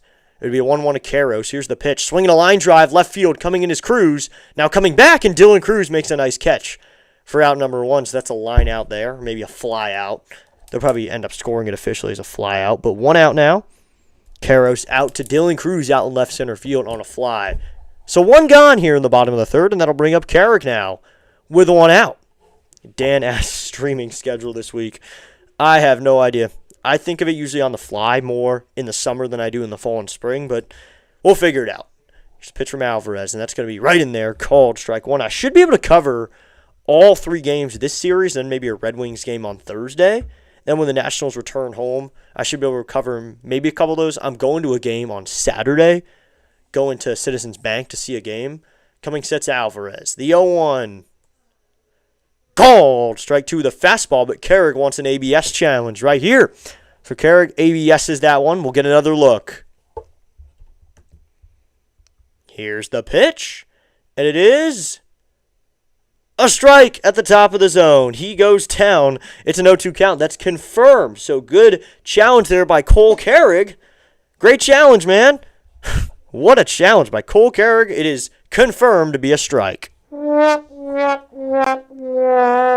0-2. Swinging a ground ball to Nunez. He can't make the play. It's in the right. Wood will grab that. Rounding second, headed for third is going to be McCarthy. He slides in there safely. So now there's runners at first and third here with 1 gone. So now Andrew Alvarez in another jam right here. Goes to the outside breaking ball. Slapped out to right field. That one's hit kind of just where no one is. And it looks like Nunez was playing up the middle for a double play, and he just can't make the play. So that's going to move McCarthy all the way to third on the play. So runners at first and third here with 1 out. That'll bring up Hunter Goodman now with runners at first and third and 1 out. I could see them getting Kerrigan a movement right here, try to bait a throw. But a double play here would be very nice. Coming set is Alvarez. First pitch to Goodman. That's going to be just outside, ball one with a curveball, so it'll be 1-0 count. 1-0 here with 1 out in the bottom of the third. 49 pitches for Alvarez now. If he can get the next 2 outs within 11 pitches, that would be great, because then he's at the 20 mark per inning. Coming sets Alvarez, the 1-0. Swing and a miss. Goodman's out in front of a slider, so it'll be a 1-1 count. Ford had to go down to get that one, too. So it'll be 1-1 here. Alvarez facing Goodman. 1-1 here with 1 out in the bottom of the third. Alvarez looks in for his sign. He's got it, and he comes set. Here's the 1-1 to Goodman. Here's the pitch. That's low ball to the changeup. So to be a 2-1 count, 87-mile-an-hour changeup. Doesn't get a chase or a call. Well out of the zone as well. So to be 2-1 here. Bottom of the third. 3-0 lead for the Nationals. Rockies now down to 1 ABS as well, and the Nationals have both. Coming sets Alvarez, the 2-1. Swing and a miss. Goodman out in front of that slider, so to be a 2-2 count. Not a good swing by Goodman. Had a pitch out of the zone as well. Alvarez has been getting a lot of chase as well. I mean, when his pitches are working, they are working. When he can use the slider to bounce off a fastball or even a changeup, it works. Still pretty bright from Coors Field in Colorado. Local time for me, it's 9:30 p.m., but over there, it's just about 7:30. The 2-2 from Alvarez. Swing and a miss. Alvarez on the low and inside curveball sets down Hunter Goodman for his second strikeout of the evening. And that's out number 2 in the inning. Big strikeout there from Awesome Andrew for out number 2 here in the bottom of the third. So 2 outs now, 2 strikeouts, and that'll bring up Rumfield now with 2 away. TJ Rumfield coming to the plate, first baseman in today's game. 53 pitches for Alvarez. Alvarez looks in for his sign. He's got and he comes set. His first pitch to Rumfield. Outside, ball 1 with a slider. That was the chase slider right here, and he doesn't go after it. So to be a 1-0 count now. A 1-0 here with 2 outs. Alvarez has got his sign. He comes set. Hands held at the letters. Here's the 1-0. And that's outside again with another slider, and it's a 2-0 count. I mean, heavy use on the slider to start this AB. Wonder if he's going to set him up for the fastball in the zone right here. Andrew Alvarez, it doesn't look like, has been in triple digits for pitches before. He hasn't been to the triple digit number, and the most is 97. So that's right there. Coming sets Alvarez. He gets up to that point. Here's the 2-0. And that's outside, ball 3 with another slider. It's a 3-0 count. Harry Ford calls 3 straight sliders for Alvarez, but Alvarez has been at 3-0 counts that I've seen turn into strikeouts. So I'm not too worried. Coming set is Alvarez. It'll be a 3-0. Here's the pitch. Right in there, called strike 1 with a sinker. It's a 3-1 count. So he can bounce back right like that. So it'll be a 3-1 count.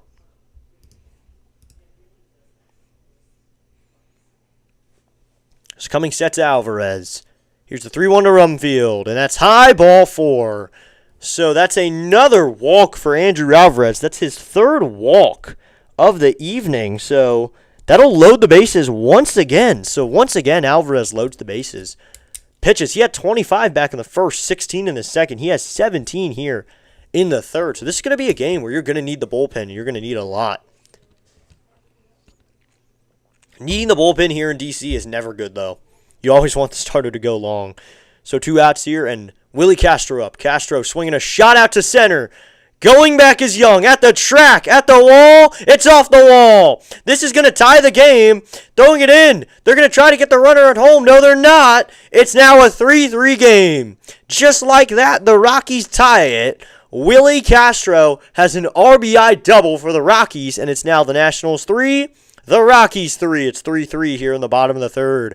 I thought that one was gone with the way the fans reacted. Hit out to right center. Oppo Taco there for Castro. Goes out to right center off the top of that higher wall out there in right center. It's now 3-3. Now what you want to see from the Nationals right there.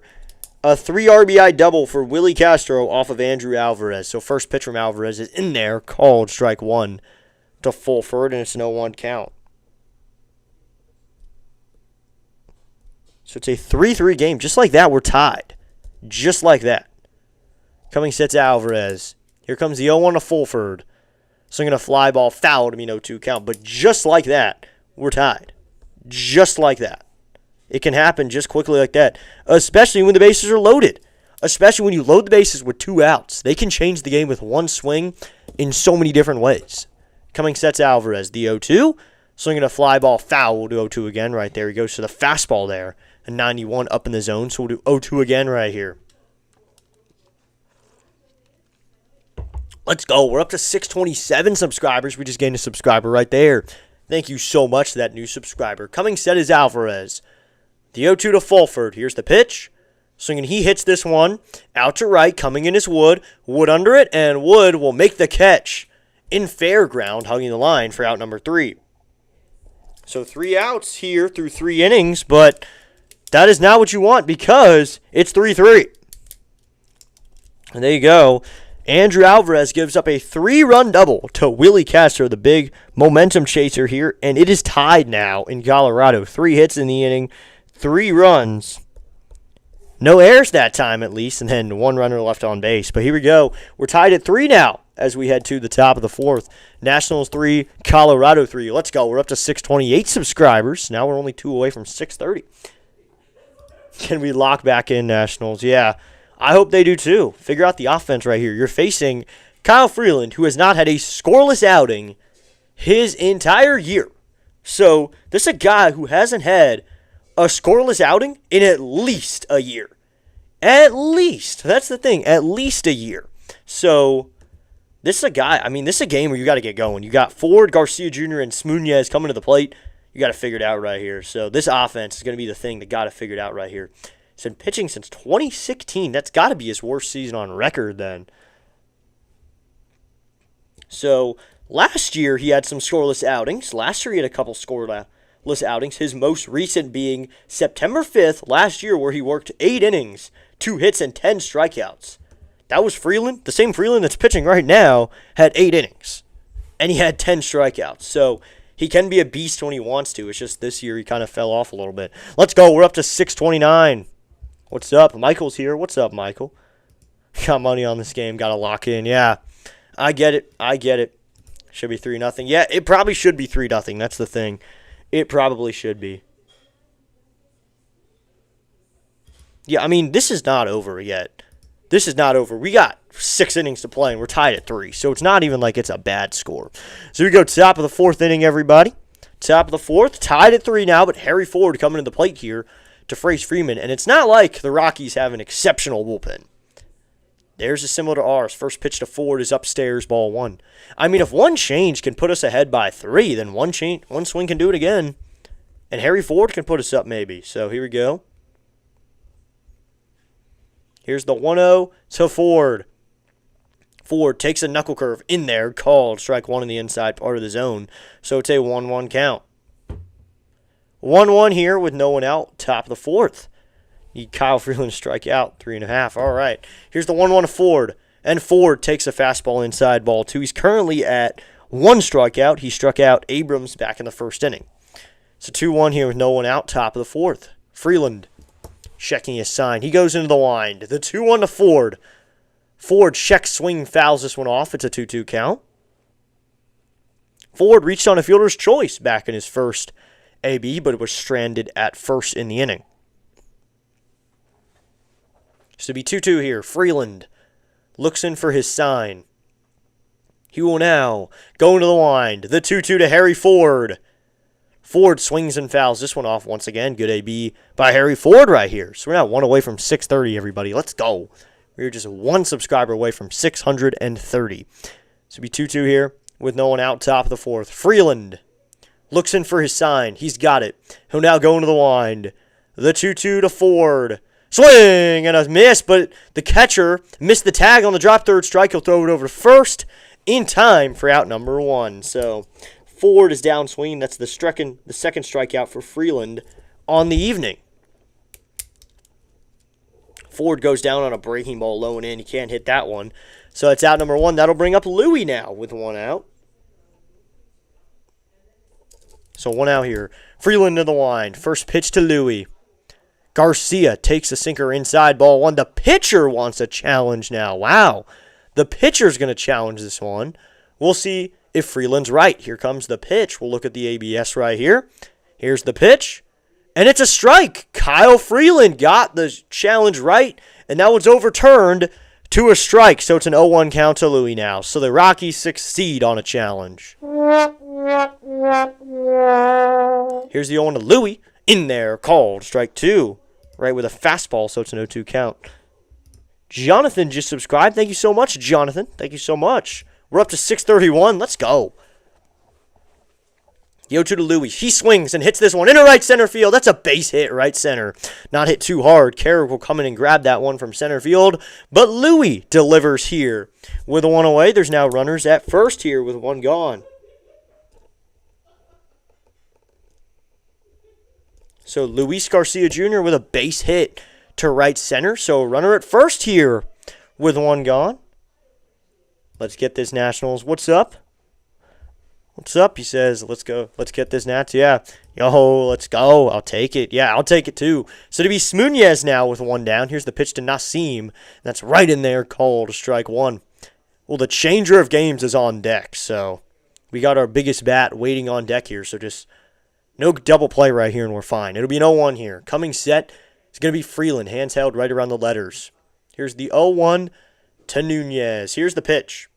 Nasim takes a changeup outside, ball 1, and it is a 1-1 count now.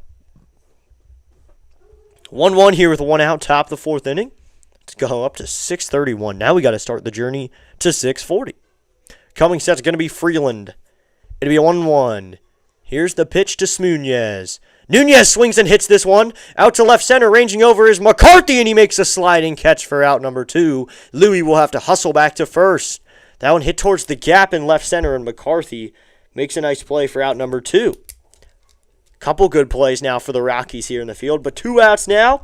That'll bring up James Wood, who in clutch situations can either strike out, or he can go yard, or he can just have a base hit. That happens too. Or he walks and gets the next hitter up, which is always great too. So James Wood will hit, who's 0 for 1 on the day. He's got his 3rd AB here. Here's the pitch, and Wood grounds this one. Second baseman makes the play. Fires to first in time for out number 3. So that's out number 3 in the inning, and the Nationals will keep this one tied. 1 hit in the inning, 1 man left on base. We'll head to the bottom of the 4th. Nationals 3, Colorado 3, as we head to the bottom of the 4th. So bottom of the 4th would be Freeman, Tovar, and McCarthy for the bottom of the 4th, as we head to the bottom of the 4th inning, everybody. Thank you so much for tuning in. And if you want to help out the channel just a little bit more, you can go sub to Pure Adrenaline Football. The logo is right up there, and that's a QR code right to the right of me.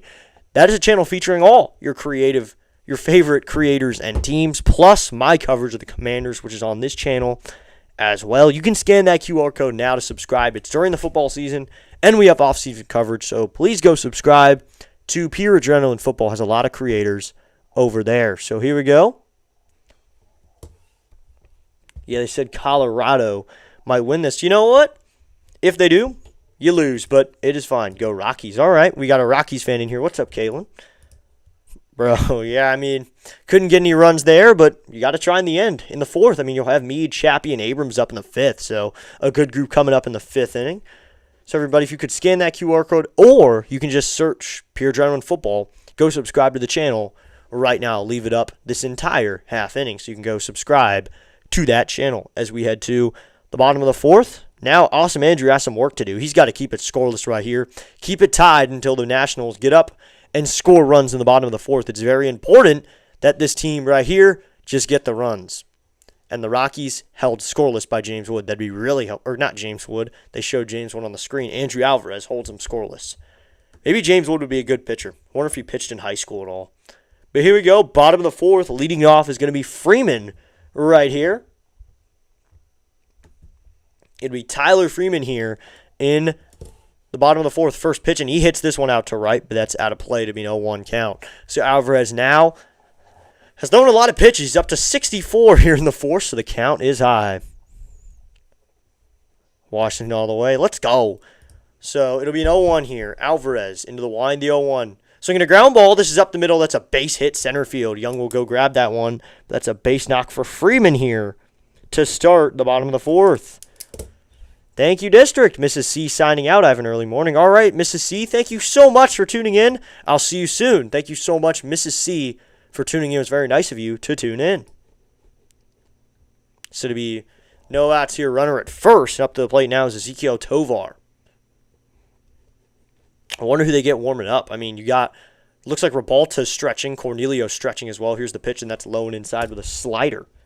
Let's go, Nats, says Eric. Yeah, let's go. Need Kyle to lock in. All right. Eric's back. All right, here we go. 1-0 here. No one gone. I think these next two got to be able to take, though, because if you want to be satisfied as that pitch is in there, called strike one, if you want to have a chance to really get back into the wild card race, this is an important series right here with the Rockies, and you got the trade deadline coming up, too. So, got the trade deadline coming up very closely. Here's the 1-1. That's low ball to the sinker. I mean, just a little bit of time to cement yourselves, have some good games. I mean, you got to wonder who they're going to go to right here, though. So 2-1 here with no one gone, bottom of the fourth.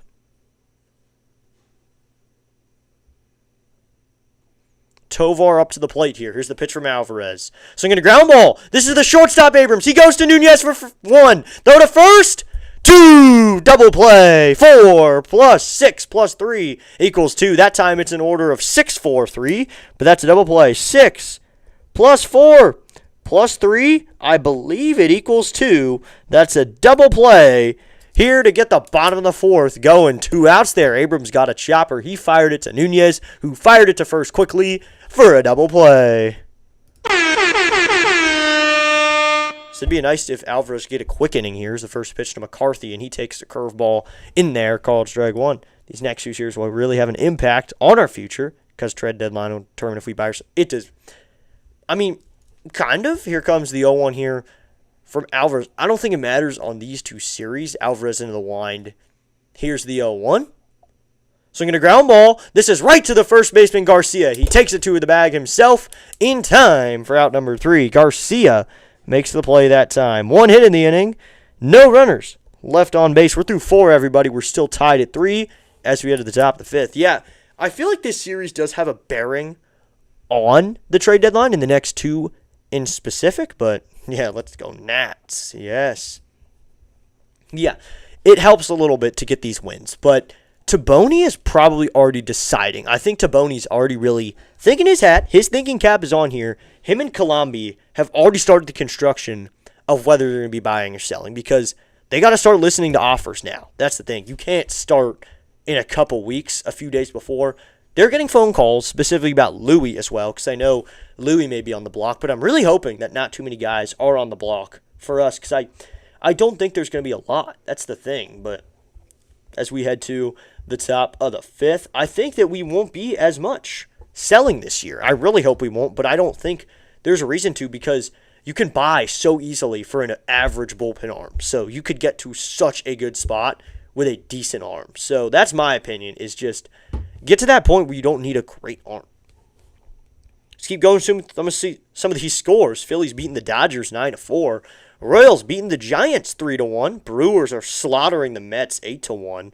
Tigers beating the Cubs 4-3. White Sox beating the Rangers 5-2. Astros beating the Marlins 7-4. Athletics and Diamondbacks just underway here. Same with Reds, Mariners. And then you got Cardinals, Angels. They're going to be starting later in the night. Completed. It looks like the Guardians beat the Twins 13-4. Rays beat the Blue Jays 7-1. The Red Sox beat the Orioles 6-5. So the Red Sox win streak is up to 14.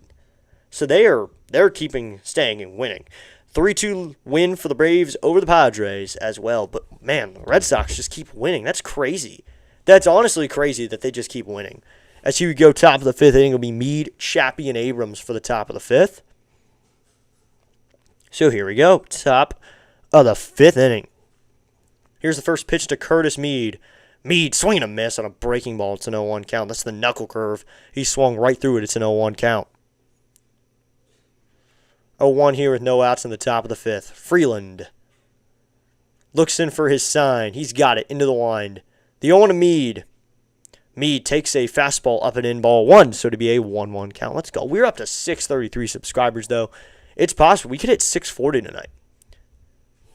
Freeland into the wind here. The 1-1 to Curtis Mead. Mead takes a knuckle curve, lone inside ball 2, so it is a 2-1 count now. 2-1 here with no one out, top of the 5th inning. Rockies and the Nationals are tied at 3. I mean, the Rockies, they just need to get to their bullpen quickly so the Nationals can figure them out instead. The 2-1 to Mead is going to be in there, called strike 2. So the Red Sox now have 14 in a row. I wonder if they're going to get the Athletics number with 20. I actually wonder. So it'll be 2-2 here. 68 pitches for Freeland now. Freeland will go into the wind here. It'll be a 2-2 to Mead.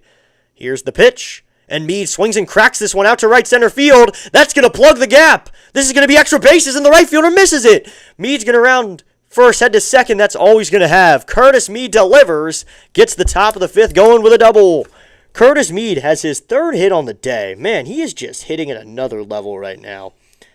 Curtis Mead had a good night on Friday. Didn't have a great night on Saturday, but Sunday afternoon, he still had one hit, couple walks. Didn't strike out. Here he has 3 hits on the day, 2 singles and a double. He's raking. Second half All-Star game, Mead would be in it. Here we go, everybody. Andres Chaparro will come to the plate here. Here's the pitch to Chappie, and he check swing fouls off a fastball up in the zone. It's an 0-1 count. But good job there. Right there, Mead just getting a hit. Andres Chaparro's average is up to 219. Let's go. Coming set's going to be Freeland. Here comes the 0-1 to Chaparro. Here's the pitch. And Chappie takes a fastball in there. Called strike 2 on the high and inside corner.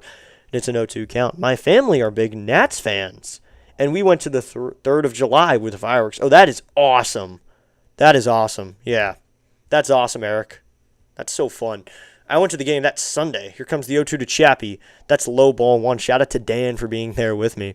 But he 1-2 here. Dan says, I think Curtis Mead could be our future 3rd baseman. Isn't he only 25? Yeah. He's in our future. It may not be as a 3rd baseman, but I really hope that Yohandy Morales works his way onto the big league team. Here's the 1-2 to Chaparro, and that's upstairs ball 2, the cutter.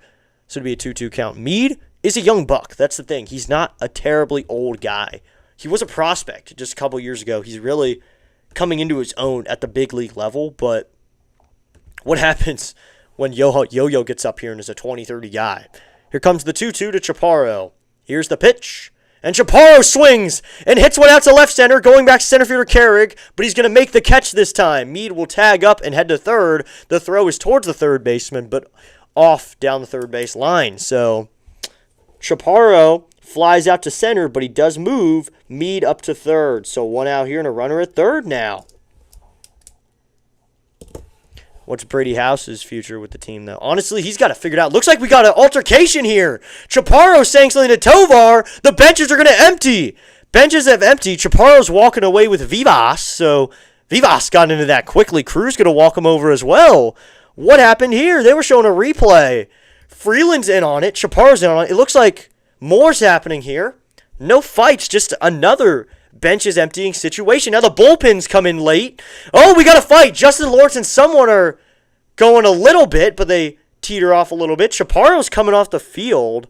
So we got the bullpens cleared late. Freeland saying something to the umpire here. It was Chaparro and Kyle Freeland right there. Wow. What happened here?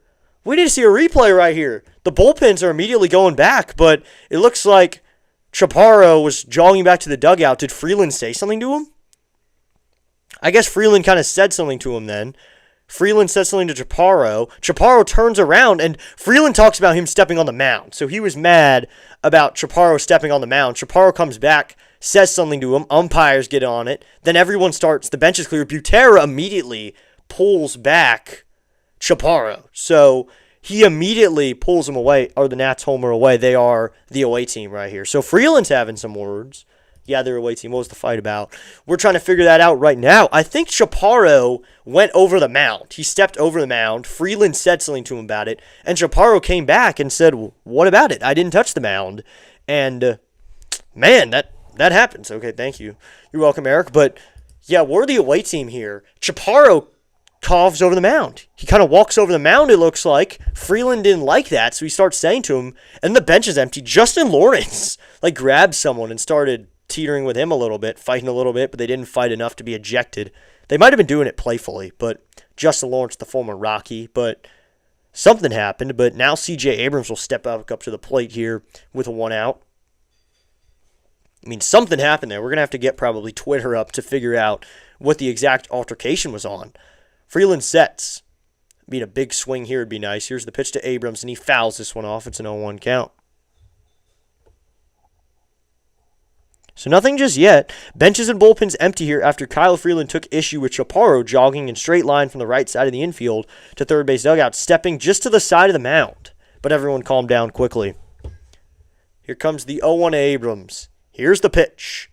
And Abrams, changeup. Did he go? No. So it'd be a 1-1 count. He was able to hold the bat back. So it'd be a 1-1 count now. Justin Lawrence pulled a meatball Michaels. Yeah, I think he was doing it playfully because there's no ejections. The way they kind of grabbed each other, they immediately let go. I think they were just doing it playfully because they knew it wasn't bad. Everything calmed down quickly, though. Everyone went back to the dugout. Did they say he went? No way he went on that. It is a 1-1 count. Here's the 1-1 Abrams, and that's away, ball 2. ESPN says it's a ball. I don't know why MLB says it's a strike here on my screen, but it should be a ball. I don't know what we're saying here. Yeah, it was a ball, so it is going to be a 2-1 count here. Here's the pitch to CJ. He delivers, and Abrams takes a pitch in the dirt, ball 3, so it's a 3-1 count now. 3-1 here with 1 out in the top of the 5th.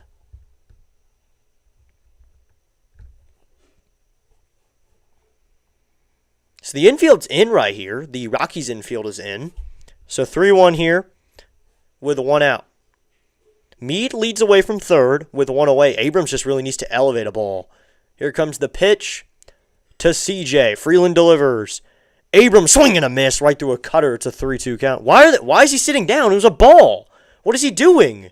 So it is a strikeout. MLB and ESPN said it was a ball. I don't know why they're saying he struck out. That was not a strikeout. So I don't know what they're saying here. He struck out. So I guess they're saying that it was a strike, but MLB said it wasn't. Here comes the first pitch to DC now. Here's the pitch. Cruz takes a pitch in the dirt, ball 1. That's confusing. So now 3 strikeouts for Freeland. MLB said ball, which is really annoying. Bro, please. Yeah, I mean, 2 outs here. Freeland up to the plate. Top of the 5th with 2 away. Chaparro probably had some words after. Chaparro also hit that tank back in the first. Freeland doesn't like him at this point. Freeland's now 80 pitches here in the 5th. Here comes the 1-0 to DC. Cruz takes a cutter away, ball 2. It's a 2-0 count. Cruz, his one problem has always been with the average. He's really trying to figure it out, though. That's the one thing he needs to succeed at the big league level. It's to figure out the average because he's figured out most of the other parts of the game. Coming sets Freeland. The 2-0 to Cruz. Cruz swings and hits this one. Out to shallow right, ranging over the right fielder Freeman. He's there, and Freeman makes the catch for out number 3, and that will end the inning. So 1 hit in the inning, 1 man left on base. So it was a double, though, from Curtis Mead, his 3rd hit of the day. Good job by Curtis Mead. We go ahead to the bottom of the 5th. Nationals 3, Colorado 3 still as we head to the bottom of the 5th inning. You got to wonder what that benches clearing situation was over because I was actually really confused over what the actual situation was. What were the actual problems there? What were they actually arguing over? That was my question, but here we go. Bottom of the 5th will be Karros, Carrick, and Goodman for the bottom of the 5th. So you go bottom of the 5th inning. Thank you so much, everybody, for tuning in. If you like what you see, hit that like button, hit that subscribe button. So I forgot they did try the opener strategy at one point with Awesome Andrew. They tried it with Brad Lord. If you remember that, Brad Lord, they tried the opener strategy with. That did not work. Or it kind of worked. I mean, 2 1/3 from Lord. Alvarez ended up working 3 2/3. You got some good work out of them. So it's not foolproof. That's the thing. It's not amazing. So you're going to see that it's not going to work perfectly every time. But, I mean, maybe it works every so often. So I'd really like to see how that team does with the opener strategy later this season because they've used it a lot with other pitchers. Like they used it with Meatball. They used it with Littell.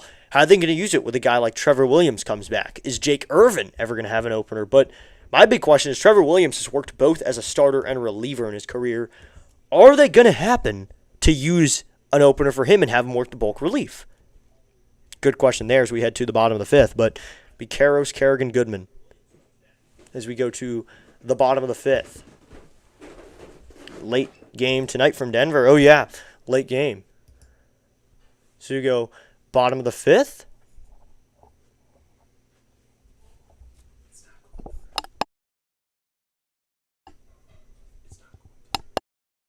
Here's the first pitch from Alvarez, and that's going to be skied out to right. But Nunez can't make the play. It's in the right field. Nunez was drifting back. The hitter there that time, Karros, gave up on it. Excuse me here for a second.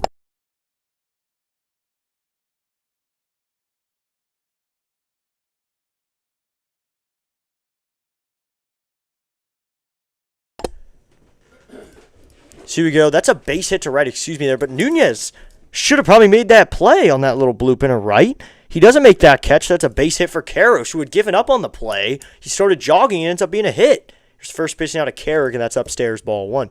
So I just got some intel here that the understanding was that they were upset, that Freeland was upset that Chaparro ran over the mound. So Chappie was just doing his thing, and then anger sparks. So Alvarez looks in for his sign.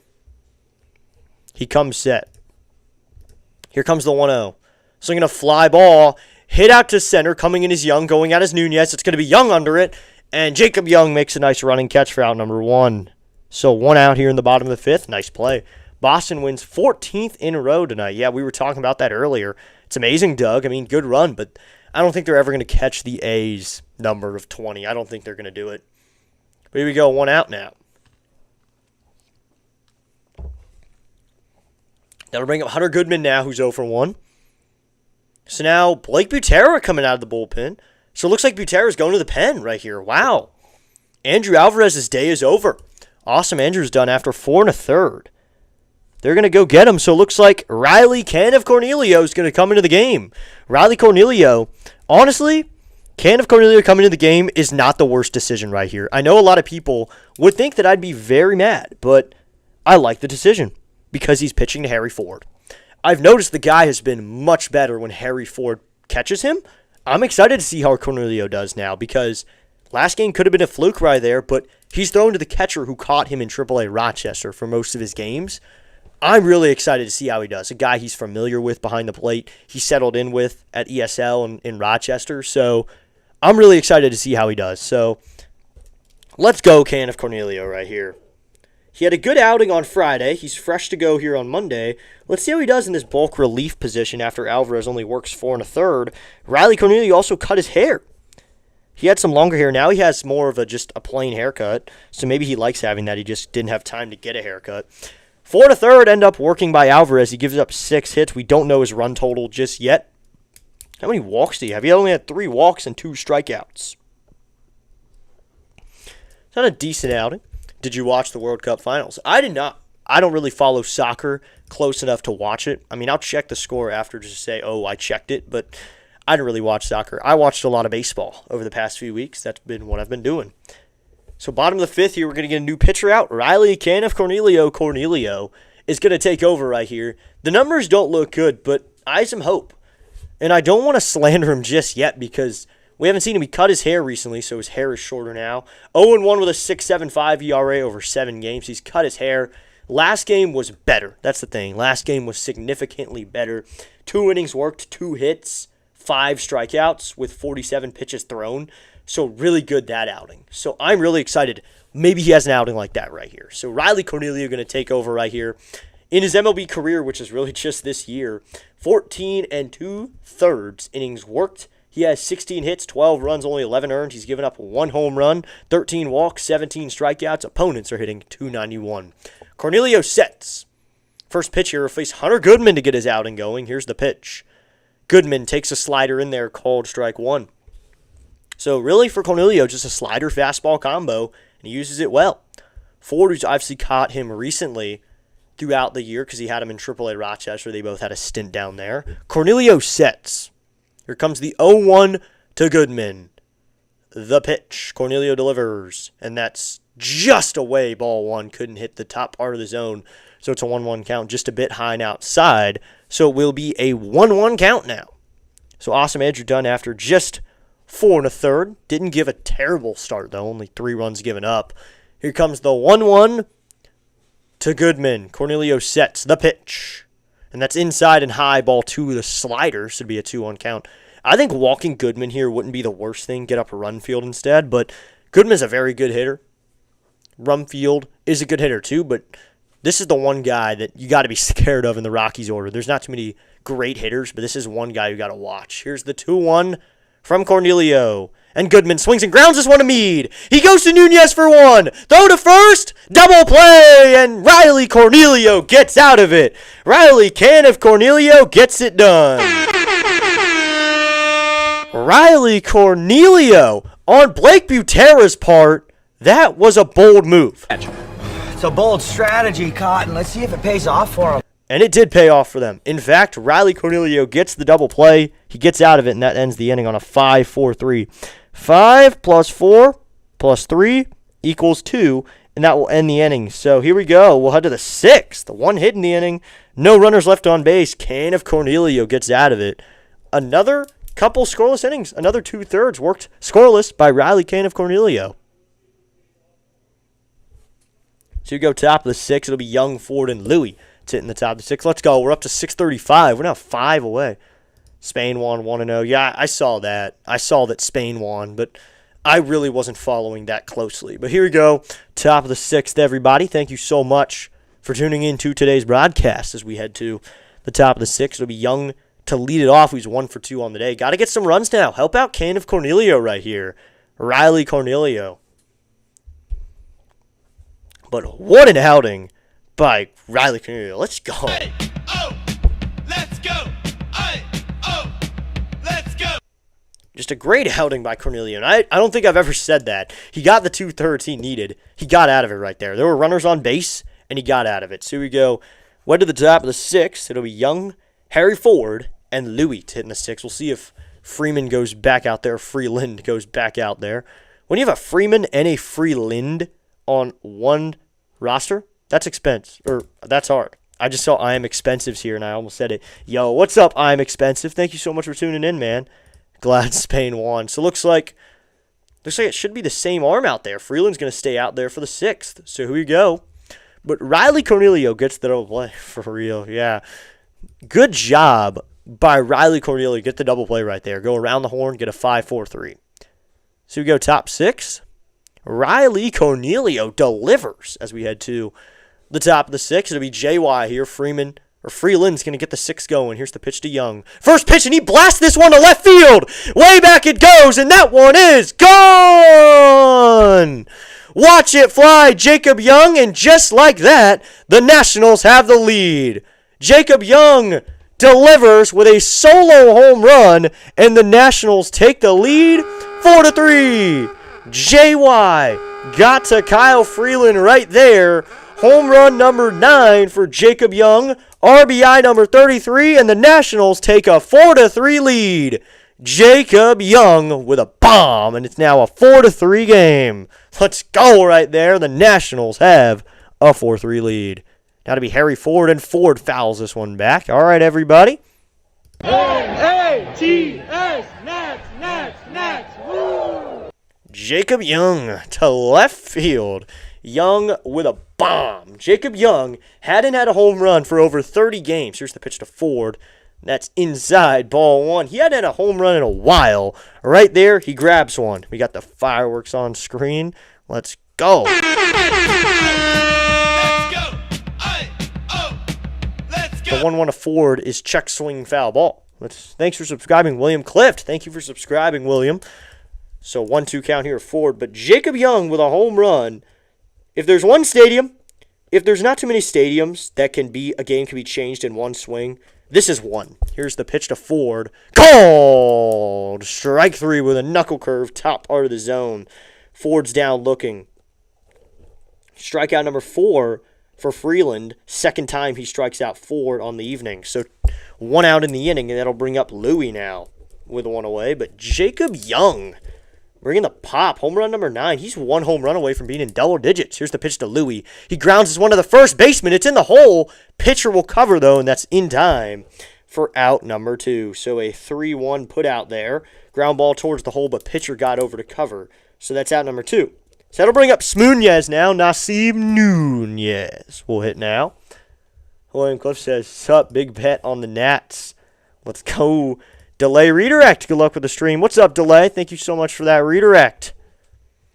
Dr. Delay with the redirect. Let's go. Thank you so much, Delay.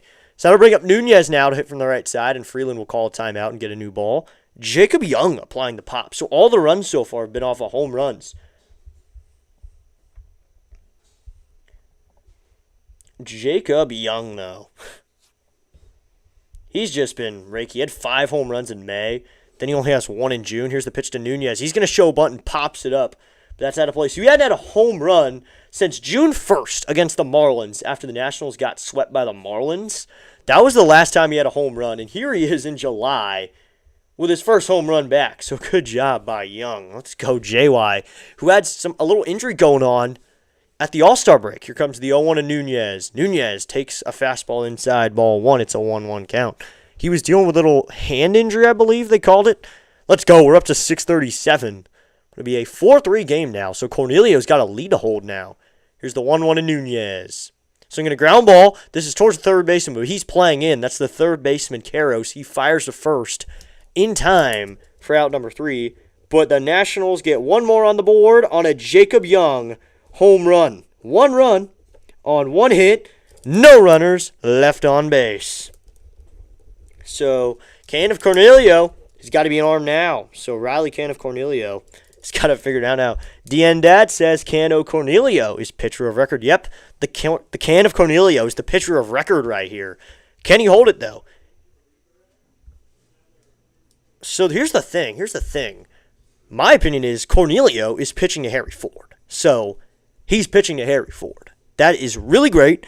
And Harry Ford is a good catcher who works well with Cornelio. So let's hope Cornelio can settle in right here. He got a quick 2/3 inning, so he's good probably to go 2 more innings. If he can have a good 2 innings, I'm happy with this guy going 2. If he can give us a decent 2 innings, I'm happy. And if the offense can back him up a little bit. Thank you for tuning in, everybody. Be sure to hit that like button, hit that subscribe button. Help out the channel just a little bit as we are getting closer here to 640 subscribers now. Then we're just on the way to 700. Let's go. We got over 100 people in here. Thank you so much to everyone who's tuned in.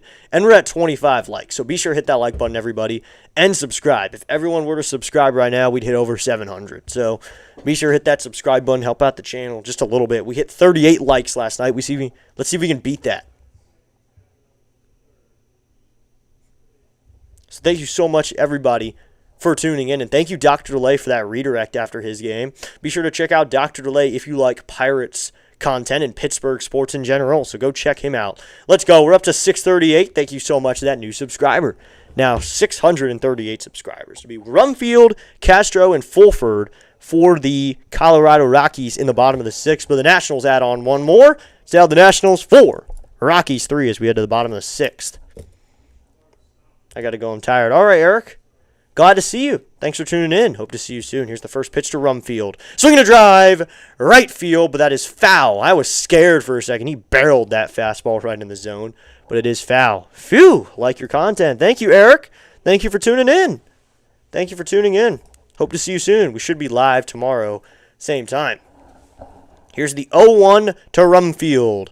Swing and a miss. He is out in front of that slider away out of the zone. So it's an 0-2 count. Can of Cornelio go to work. Can of Cornelio right here going to work. Bottom of the 6th with a 1-run lead. It'll be an 0-2. Cornelio. Is he working out of the wind here? I'm wondering if he works out of the wind here or if he's just working exclusively from the set. It'll be an 0-2 here. Here's the pitch. And that's inside, ball 1 with another slider to be a 1-2 count. He's going to throw a lot of sliders when he only really has a fastball and a slider. He's probably going to go to work with those 2 pitches. So be 1-2 here. Cornelio's working out of the set, it looks like. So he's not working out of the wind. Maybe that was an adjustment he, Doolittle, and Matthews worked on. The 1-2 to Rumfield. The pitch. Swinging a line drive, foul on a slider inside. And we'll do 1-2 again. I mean, I see that. It was hit hard, but just execute it. Long strike. And there, foul ball, 2 strikes. It sets up another pitch. Go fastball upstairs. He's early on the slider. Or on a 1-2 count, you try to backdoor him right here. Try to backdoor Rumfield with the slider. It'll be a 1-2. Here's the pitch from Cornelio. Swinging a ground ball. This is to the first baseman, Louie. He will flip it up to Cornelio, covering in time for out number 1. Go to work, can of Cornelio here in the bottom of the 6th. Let's go. So a 3-1 put out, and that's out number 1 here in the bottom of the 6th. Can of Cornelio. 9 pitches to work a full inning right there. Double play and a ground out, so he has a full inning work. So that'll bring up Willie Castro. He's 1 for 2 on the day. Had that 3 RBI double back in the 3rd. Oh, boy, Matt Crook's warming up. Oh, boy, you do not want Crook coming in, though. Here's the pitch from Cornelio, and that's low ball 1. I mean, if he keeps cruising and he stays under 20 pitches for the inning, this guy's a converted starter. What is the point of not sticking with him? Converted starter, Cornelio comes set. He's a guy who worked at the minor league level as a starter. Here's the 1-0, and that's inside ball 2. The slider, did it get him? No, it didn't, so it'd be a 2-0 count. That's my question is, if he keeps doing this, don't go to Crook. Why would you go to Crook, a guy who you cut, signed back, and brought back up to the big leagues after his performance? I'd rather stick with someone else in this situation, as it will be the 2-0. Here's the pitch, and that's low ball 3 with a fastball. If he walks him, he's just trying to settle in. I have a lot more of a leash with the guy now with what I've seen from him. I mean, in past games, as a starter, he's had a lot of pitches. That's the thing. Even at the Rochester level, he's worked outings up to 6 2/3 with 7 strikeouts. The 3-0 is inside ball 4, so Castro draws a walk. I just don't want them to go to Matt Crook, who had an 11 ERA coming in, and you put him in a save situation. The best thing to do here would be to stick. Oh, looks like are we getting a pinch hitter right here? It's going to be Fulford, the catcher. He's going to stay in right here, but 1 out here, a runner at first. So 4-pitch walk from Cornelio's now at 13 pitches. We are going to get a pinch hitter. Johnston will pinch hit right here to hit from the left side. So Johnston will be the pinch hitter. Cornelio checks on the runner. He comes set. Here's the first pitcher to the new hitter, Johnston. Here's the pitch from Cornelio, and that's inside ball 1. Did it get him? No, on that slider. It's a 1-0 count. If he keeps doing this, don't just stick with him. But Troy Johnston up to the plate. This season has an average at 296 with 3 home runs, 85 hits, though, with 40 runs driven in. Willie Castro has a good lead. Cornelio checks on him. He comes set. The 1-0 to Ford, the catcher, or Johnston, the hitter.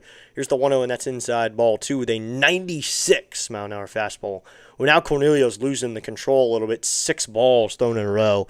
Now you got to talk to him. Probably send out Simon Matthews. I mean, a double play ball right here would be great. Get out of the inning right here, right now. Coming set to Cornelio. The 2-0 to Johnston. Here's the pitch. And that's low ball 3. Ball 7, so that's 7 balls straight. Now Ford will take a step out and throw it out to Cornelio, maybe give him some time to cool down. So on deck is Freeman. So Tyler Freeman's on deck. He's 1 for 2, but right now you got to focus on the batter at hand. You've thrown 7 balls in a row. You got to just get it out right here. If he walks him right here, you have to send out Simon Matthews to talk to him. The 3-0. Cornelio gets that one in the zone, but Johnson fouls it off. He threw a strike, but he fouls that one away, so it's a 3-1 count. Good job, Cornelio pumped a strike now. Just get strikes in there. That's all we need right here. So 3-1 here. Cornelio looks in for his sign. I mean, fastball, slider, what really else need to call besides location? Coming sets Cornelio. The 3-1. Cornelio delivers. It'd be nice to just go fastball here. And he does. He goes to the slider in the zone. It's a 3-2 count. As Johnson swung through that one, it's now 3-2. 3-0 to 3-2. Let's go Cornelio right there. Looks like Jacob Young just had a career record for longest home run at 437 feet. He blasted that one out of here in Coors. Balls fly here, and Jacob Young just took advantage of that. So to be a 3-2 here, Castro will probably be on the move right here. Coming sets Cornelio. It'll be a 3-2. Here's the pitch. High ball 4. So Cornelio walks 2 in a row. On the move on the play was Castro, but now 2 walks in a row for Cornelio. Now you got to send out Matthews. I mean, he just walked 2 in a row. So now runners at first and second here with a 1 away. The PAS Network's in the house. Smash some free subs. Hit the like button. What's up, Charles? So here we go. Bottom of the 6th. Now Simon Matthews wants to get a mound visit, he will. He took a while to get out there. They're probably giving more time to Crook to warm up right here. He'll face Freeman. It looks like Ford's out there on his own. Now Matthews will make his way to the mound. I don't believe the mound visit just started. You really just lost out on time really right there. So we go one out here. Bottom of the sixth. Now the full infield will come in. Talk as Simon Matthews has some wide eyes right here. He does not look happy. He does not look happy. Simon Matthews does not look joyful out there. So now Freeman will come to the plate here. It'll be a righty-righty matchup for Tyler Freeman. 3 home runs on the year with a .258 average. 23 runs driven in, a .665 OPS. That's the thing. Simon Matthews doesn't normally look like that. Maybe that's just me. He looks significantly more angry this time. I mean, the way he just walked 2 guys in a row. You're probably not going to be joyful after 2 guys walked and now you have a runner in scoring position.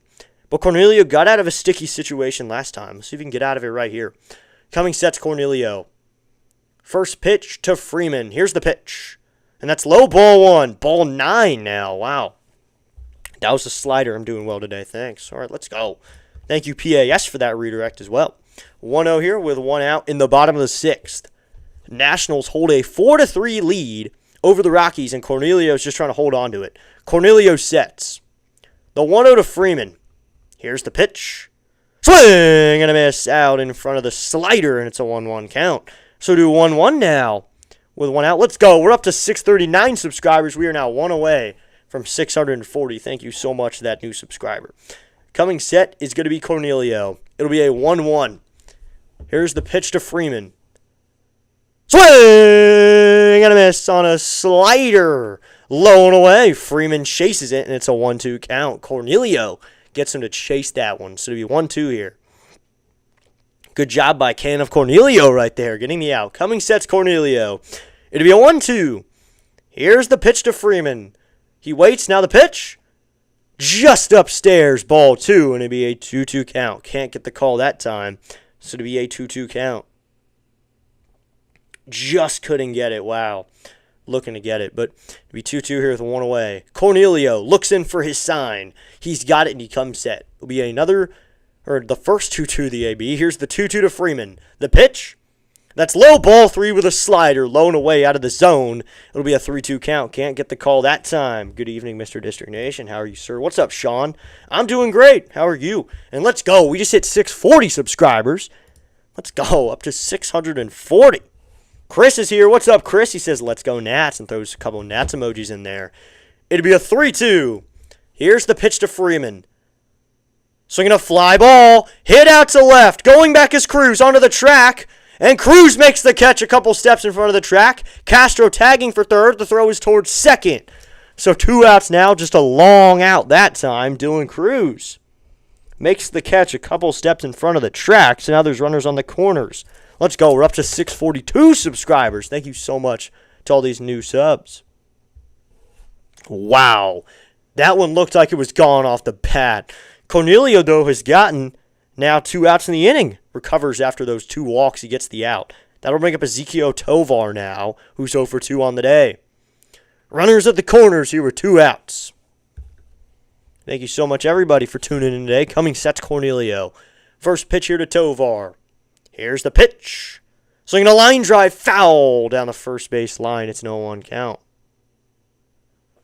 Pat's here. What's up, Pat? Up to 643 subscribers as well. Pat says this game should be an easy win for the Nats. You know, on paper it should be with how good our offense is, but, you know, the pitching, you got to get 27 outs and you got to score runs to win a baseball game. The 0-1 here with 2 outs. Cornelio sets. Here comes the 0-1. Swing and a foul ball right behind the plate. It's an 0-2 count. He does get a good piece of it. It'd be an 0-2 count. Let's go. 0-2 here with 2 outs. Hey, oh, let's go. Hey, oh, let's go. 0-2 here with 2 away, bottom of the 6th. Get it right here, Cornelio. Go slider away. He's not going to foul it off. He'll chase it, though, on an 0-2 count. It'll be an 0-2. Ford set up outside. Here's the 0-2. Swinging a foul ball. He went too high and in with that fastball at 97. Went too high, though. So it'll be 0-2 again. So 0-2 here with 2 outs here in the bottom of the 6th. It'll be 0-2 here with 2 outs. Coming sets Cornelio. Here's the 0-2 to Tovar. The pitch. Swinging a shot out towards center field. Ranging over is Young. And Jacob Young makes the catch for out number 3. Riley Can of Cornelio gets out of it, and that's out number 3.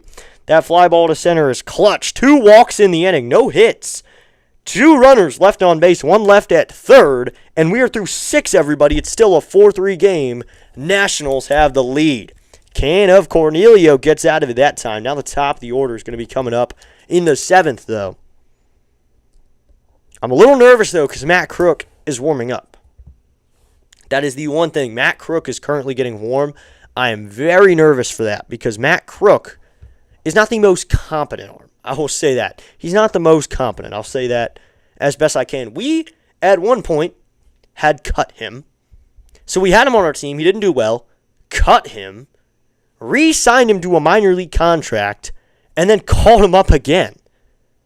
It was really interesting that we did that. I didn't realize you could do it that quickly. Once again, huge, says District Nation Dad. Yeah, huge. For Cornelio, of all people. Can of Cornelio to get out of it right there. Riley Cornelio to get out of it. Once again, as District Nation Dad said earlier, he's the pitcher of record. Can O. Cornelio is the pitcher of record right here as we go to the top of the 7th. Getting closer to that 7th inning stretch, everybody.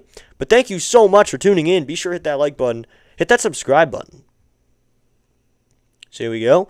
Top 7, it'll be Wood, Meade, and Chaparro. Chance for the Nationals to add on a little bit, but they're probably going to see a new arm. They're probably not going to see Freeland back out there for a 7th inning after he had the lead, or he had a tie and then blew it. He didn't really have a lead. He had a tie and then blew it. Let's go. Thank you so much to everyone who was here. We got plenty of people in the chat. Let's go. So we go top of the 7th. Should be a new arm out here for the Colorado Rockies. Oh, wow. Are they? Yeah, they're going to go to a new arm here. And go to Anthony Senzatella. Senzatella. That's the arm they're going to. Senzatella. Anthony Senzatella. 9-2 with a 3.31 this year over 30 games. So he's a winner. I mean, that's over 30 games. No starts, though, so good job for them. But Senzatella will take over here in the 7th inning after 6 innings of work. So Senzatella will throw a pitch called strike 1 on the outside corner to James Wood. Senzatella taking over here.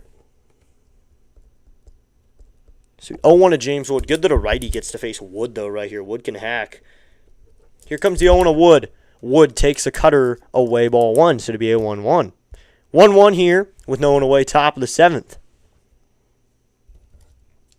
We're up to 643 subscribers. Let's go, everybody. Coming set's going to be Senzatella. It'll be a 1-1 here to Wood.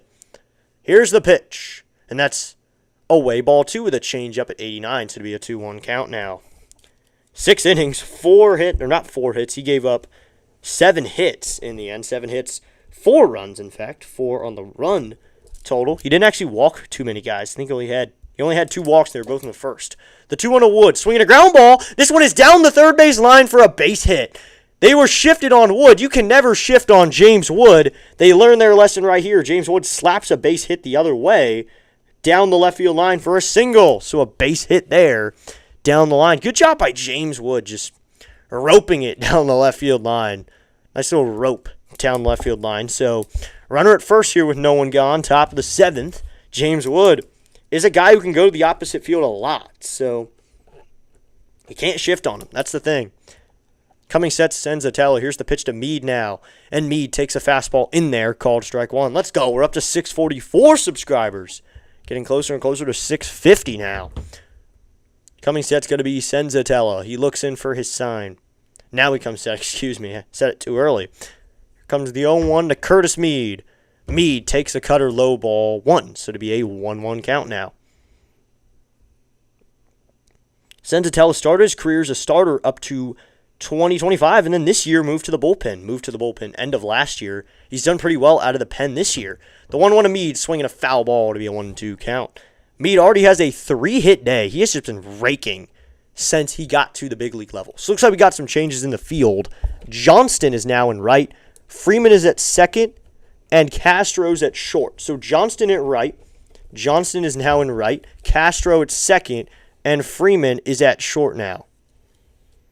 Coming set, is going to be Senzatella. The pitch to Mead. Check swing. Did he go? Yes, and that's out number 1. So Mead is down on the strikeout. They said he went on the low and out breaking ball. So that's out number 1. So Johnston now takes over right. He pinch hit for Tovar.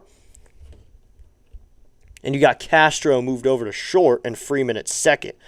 Big change there with only 1 pinch hit too. So runner at first here with 1 away now. Senzatella just stepped onto the rubber. Now Dalen Lyle is going to pinch hit here for Chappie here in the 7th. Here comes the pitch to Lyle, and that's upstairs, ball 1.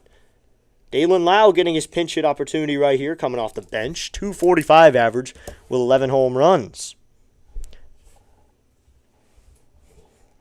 Does James Wood get to bat again? Probably. Here comes the 1-0 Lyle.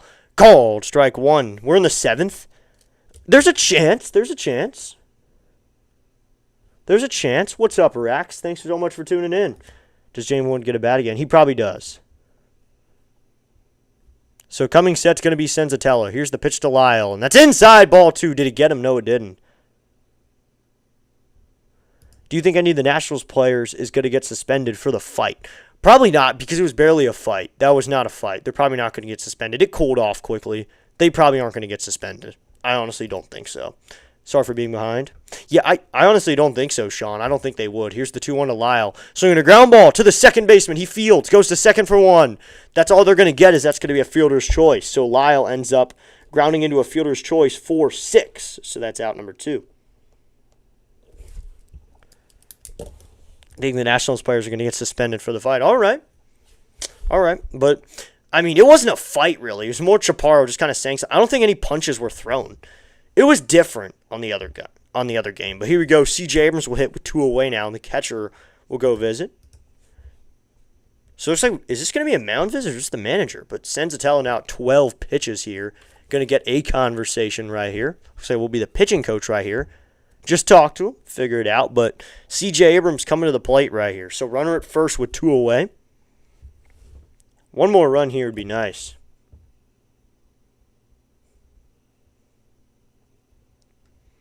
So 2 outs here.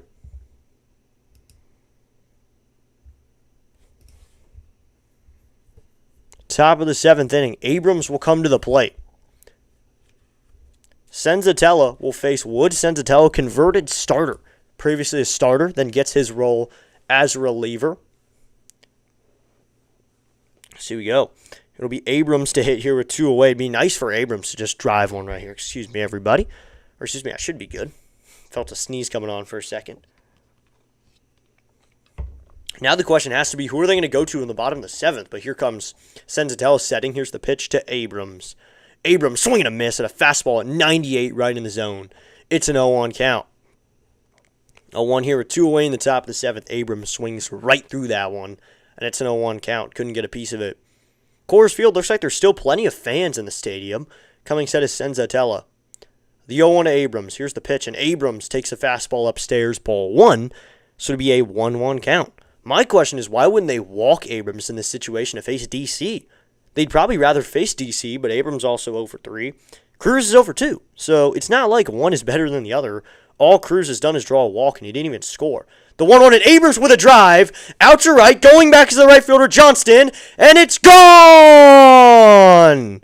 Watch it fly. CJ Abrams here in the top of the 7th. It's now a 6-3 game. CJ Abrams hits a little meditation celebration around third. He spreads his arms there, hits that as he runs around, but the Nationals add on 2 more. It's now the Nationals 6 and the Rockies 3. Abrams over the tall wall in right center, and the Nationals add on a couple more. It's 6-3. Abrams leaves the yard. Watch it fly. CJ Abrams here in the top of the 7th. Coming set now is Senzatella. He'll face Cruz, and now Cruz takes a pitch upstairs, ball 1. A-T-S, Nats, woo! A-T-S, Nats, woo! Senzatella sets. Here comes the 1-0 to Cruz. And Cruz swings and fouls this one back. It's a 1-1 count. Let's go. 2 runs on the board. Now the Nationals have a 3-run lead here. Low pitch. CJ Abrams golfs it out to right center. That's home run number 22. His career number was hit yesterday with home run number 21. Just adding on now, making it harder for him to break it. Here's the pitch to Cruz, and he fouls it back again. So 2 RBIs on that one. Lyle scoring from first, and CJ Abrams, or CJ later, whatever you want to say there. So it'll be a 1-2 here with 2 away. Yes, CJ, watch it fly. Yes. Yeah, gotta love it. And Mr. C got in here just in time to hear it. The 1-2 to Cruz. Check swing. Did he go? Yes, and that's out number 3. So that'll end the inning. Strikeout number 2 for Senzatella. But CJ Abrams adds on 2 on a home run. We will stretch, everybody. 2 hits in the inning. No runners left on base, but 2 runs. We're going to do the 7th inning stretch right here. Checking in from Boston, just in time to hear Abrams homer. Yes, thank you so much, Mr. C, for tuning in. And the watch it fly emojis. Thanks for tuning in, Mr. C. And I saw I think the Red Sox got the win, so 645 subscribers. Everybody take a moment, stand up and stretch. Time to sing Take Me Out to the Ball Game. We'll be back in just a moment.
Should we go bottom of the 7th, everybody?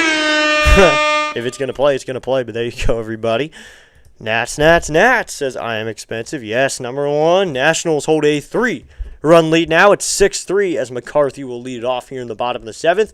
Matt Crook will take over here in the bottom of the 7th. Crook will take over to hold this lead after Cornelio ends up working a good 1 2/3. That's the thing.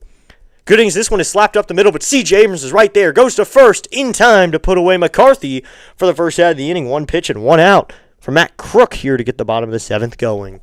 Matt Crook, 8 games, but he has 11.37 ERA. He has not been great.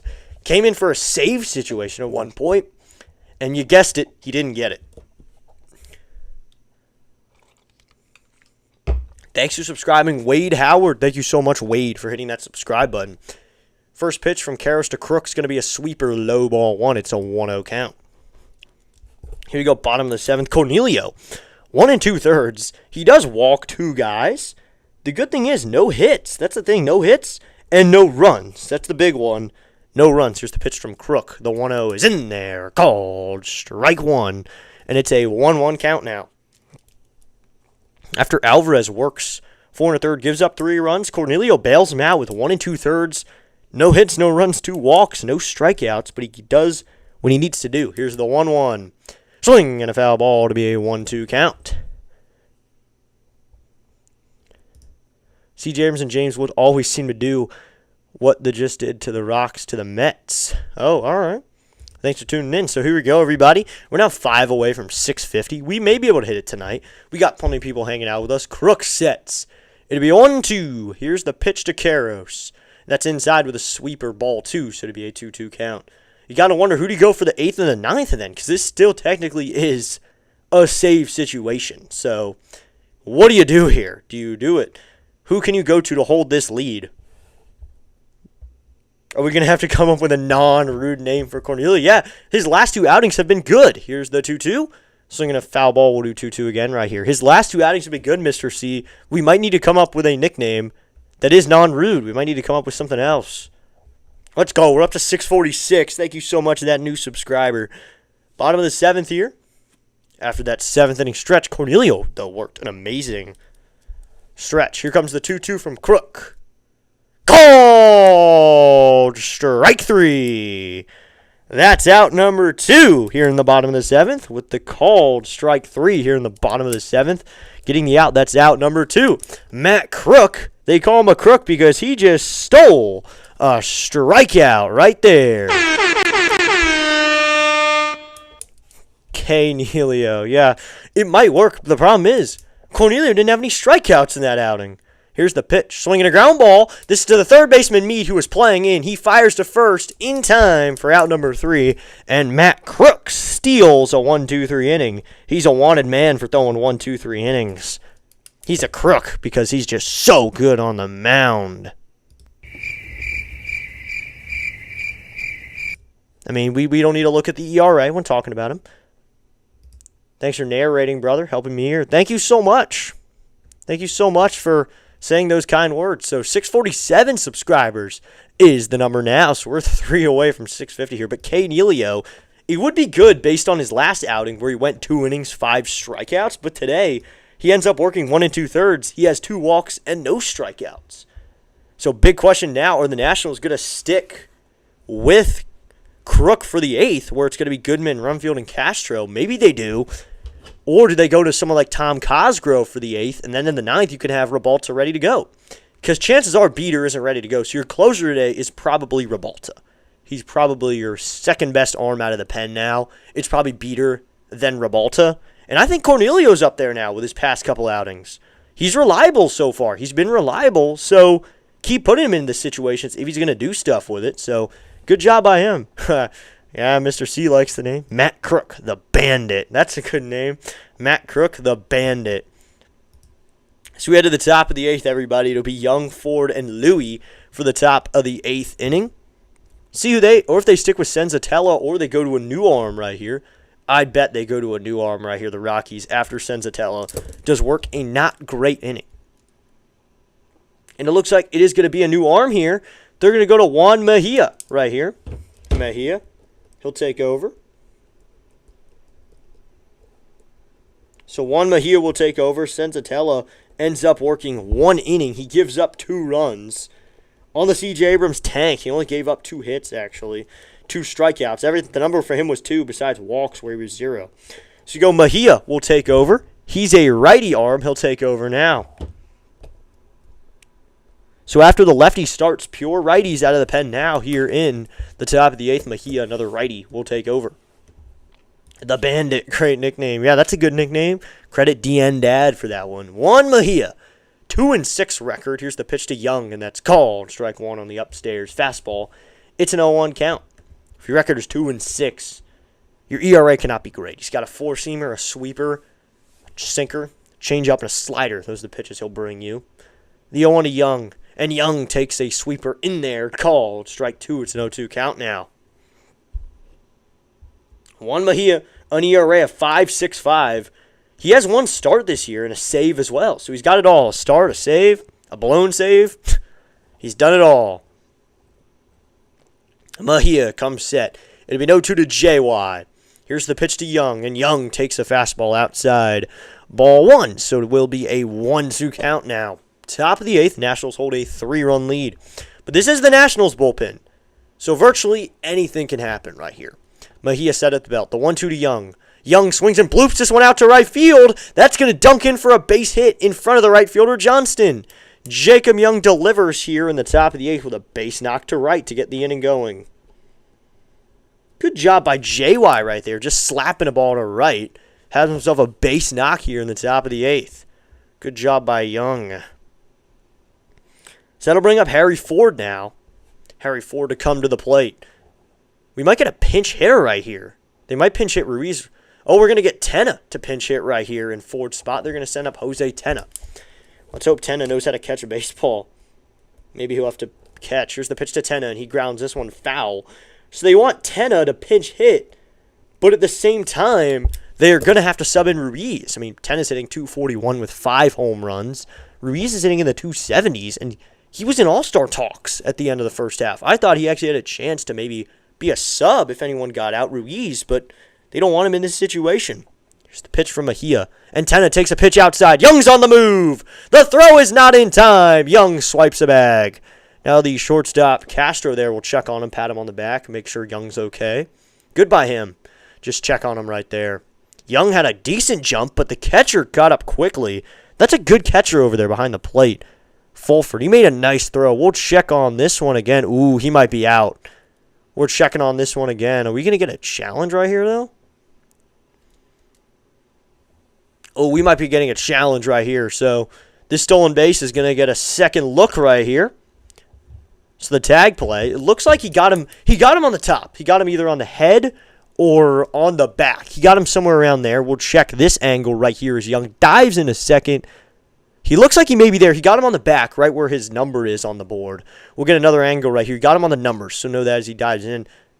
Ooh, he may be out of here, but there isn't really a good camera angle for inconclusive evidence. That's the thing.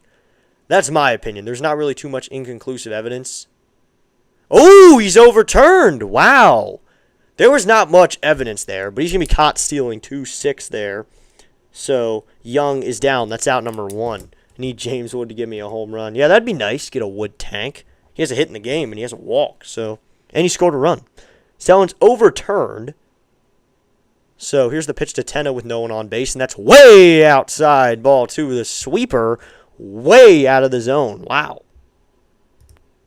Just a bit outside. He tried the corner and missed. So it'll be 2-1 here. Mejia comes set. Here comes the pitch to Tena. And Tena swings and hits this one out towards left. Going back is McCarthy, though, on it. And he's under it, and he makes the catch for out number 2. So McCarthy makes the catch. There's 2 away here in the top of the 8th after Young is picked off trying to steal second. And then Tena is out on the flyout. So 2 outs now. That'll bring up Louis here. Luis Garcia Jr. here with 2 away to face Eric Mejia. Or not Eric Mejia, Juan Mejia.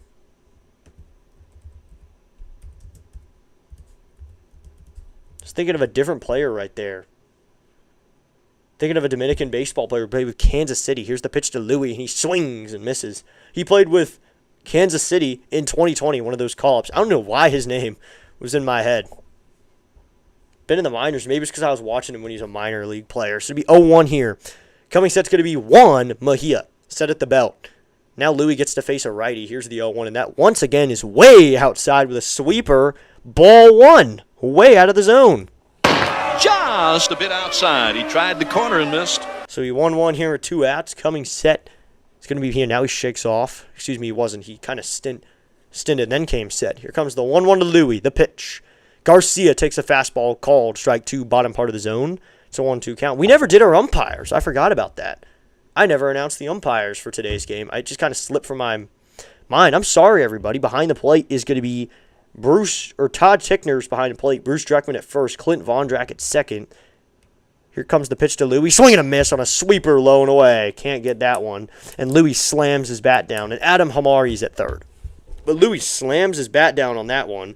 That's out number 3. 1 hit in the inning. A caught stealing, so no runners on base. So we will head to the bottom of the 8th, everybody.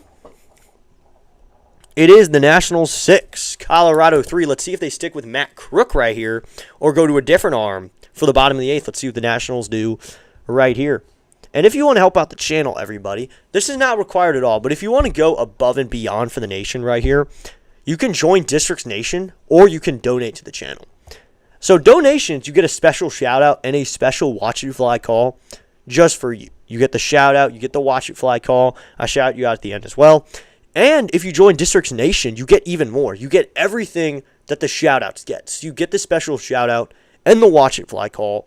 Plus, you get exclusive channel content, including videos, shorts, and updates. Being a part of the district board, which is still in development, everybody, I am getting to that, and exclusive emojis, chat icons, and more. You can get that if you join Districts Nation or District Super Nation. District Super Nation is going to have more videos and shorts, while updates are more for Districts Nation. But if you want the emojis, chat icons, and such, all you got to do is get Districts Nation. So there's a couple emojis there. You get the Nationals emoji. You get the Watch It Fly emoji, which is a fan favorite. So if you want to do that, if you are so inclined, if you want to help out the channel a little bit more, go above and beyond, you can do so, but it is not required at all. The only thing that's really required here is for you to hit that like button, hit that subscribe button, help out the channel in your own way, because that's completely free. And it takes no time at all as we head to the bottom of the 8th, everybody. We still got plenty of people in the chat. Let's see what the like count's up to. We're up to 35, about to catch last night's count at 38. Let's see if we can hit that right here.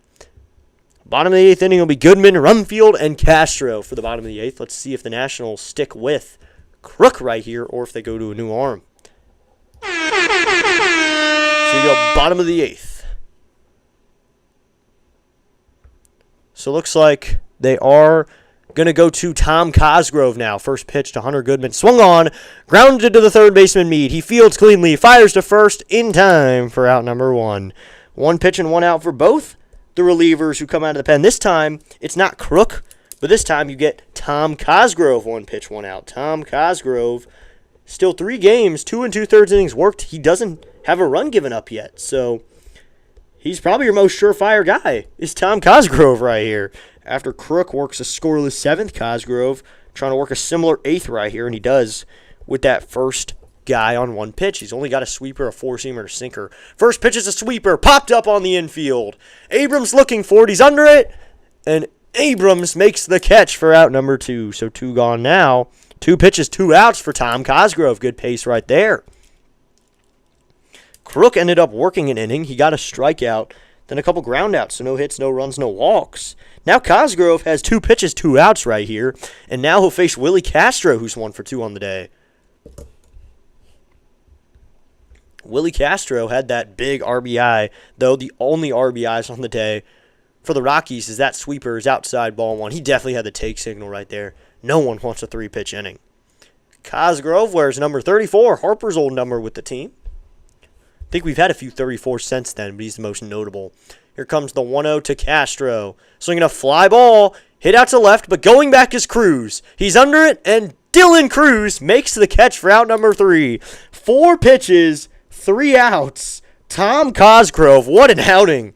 4 pitches, 3 of them strikes, 1 ball, 3 of them induce balls in play that are outs. The first 2 guys on 1 pitch. The next guy looks at 1 pitch and swings in the next one. We are through 8, everybody. Tom Cosgrove with a 4-pitch inning. What an inning by Tom Cosgrove. Getting the outs is all you need. Tom Cosgrove gets out of it, sets it up well for the 9th. And a 6-3 game right there. Good work by Tom Cosgrove as we head to the top of the 9th inning. Great work by Big Cosgrove right there. So we're going to have to come up with a good name for him. Wow, who saw that one coming? Yeah, exactly. Tom Cosgrove, who technically still holds his 0 ERA over 3 2/3 innings. So his ERA technically is better than Eddie Yean because he's worked more innings and he still has a 0. So Tom Cosgrove is better than Eddie Yean technically. But Tom Cosgrove, wow. 4 pitches and 3 of them get outs. So you get a ground ball, a fly out, a take for a ball on the sweeper, and then he gets a fly out. What an inning by Tom Cosgrove. Really, Dad, who saw that coming from Tom Cosgrove?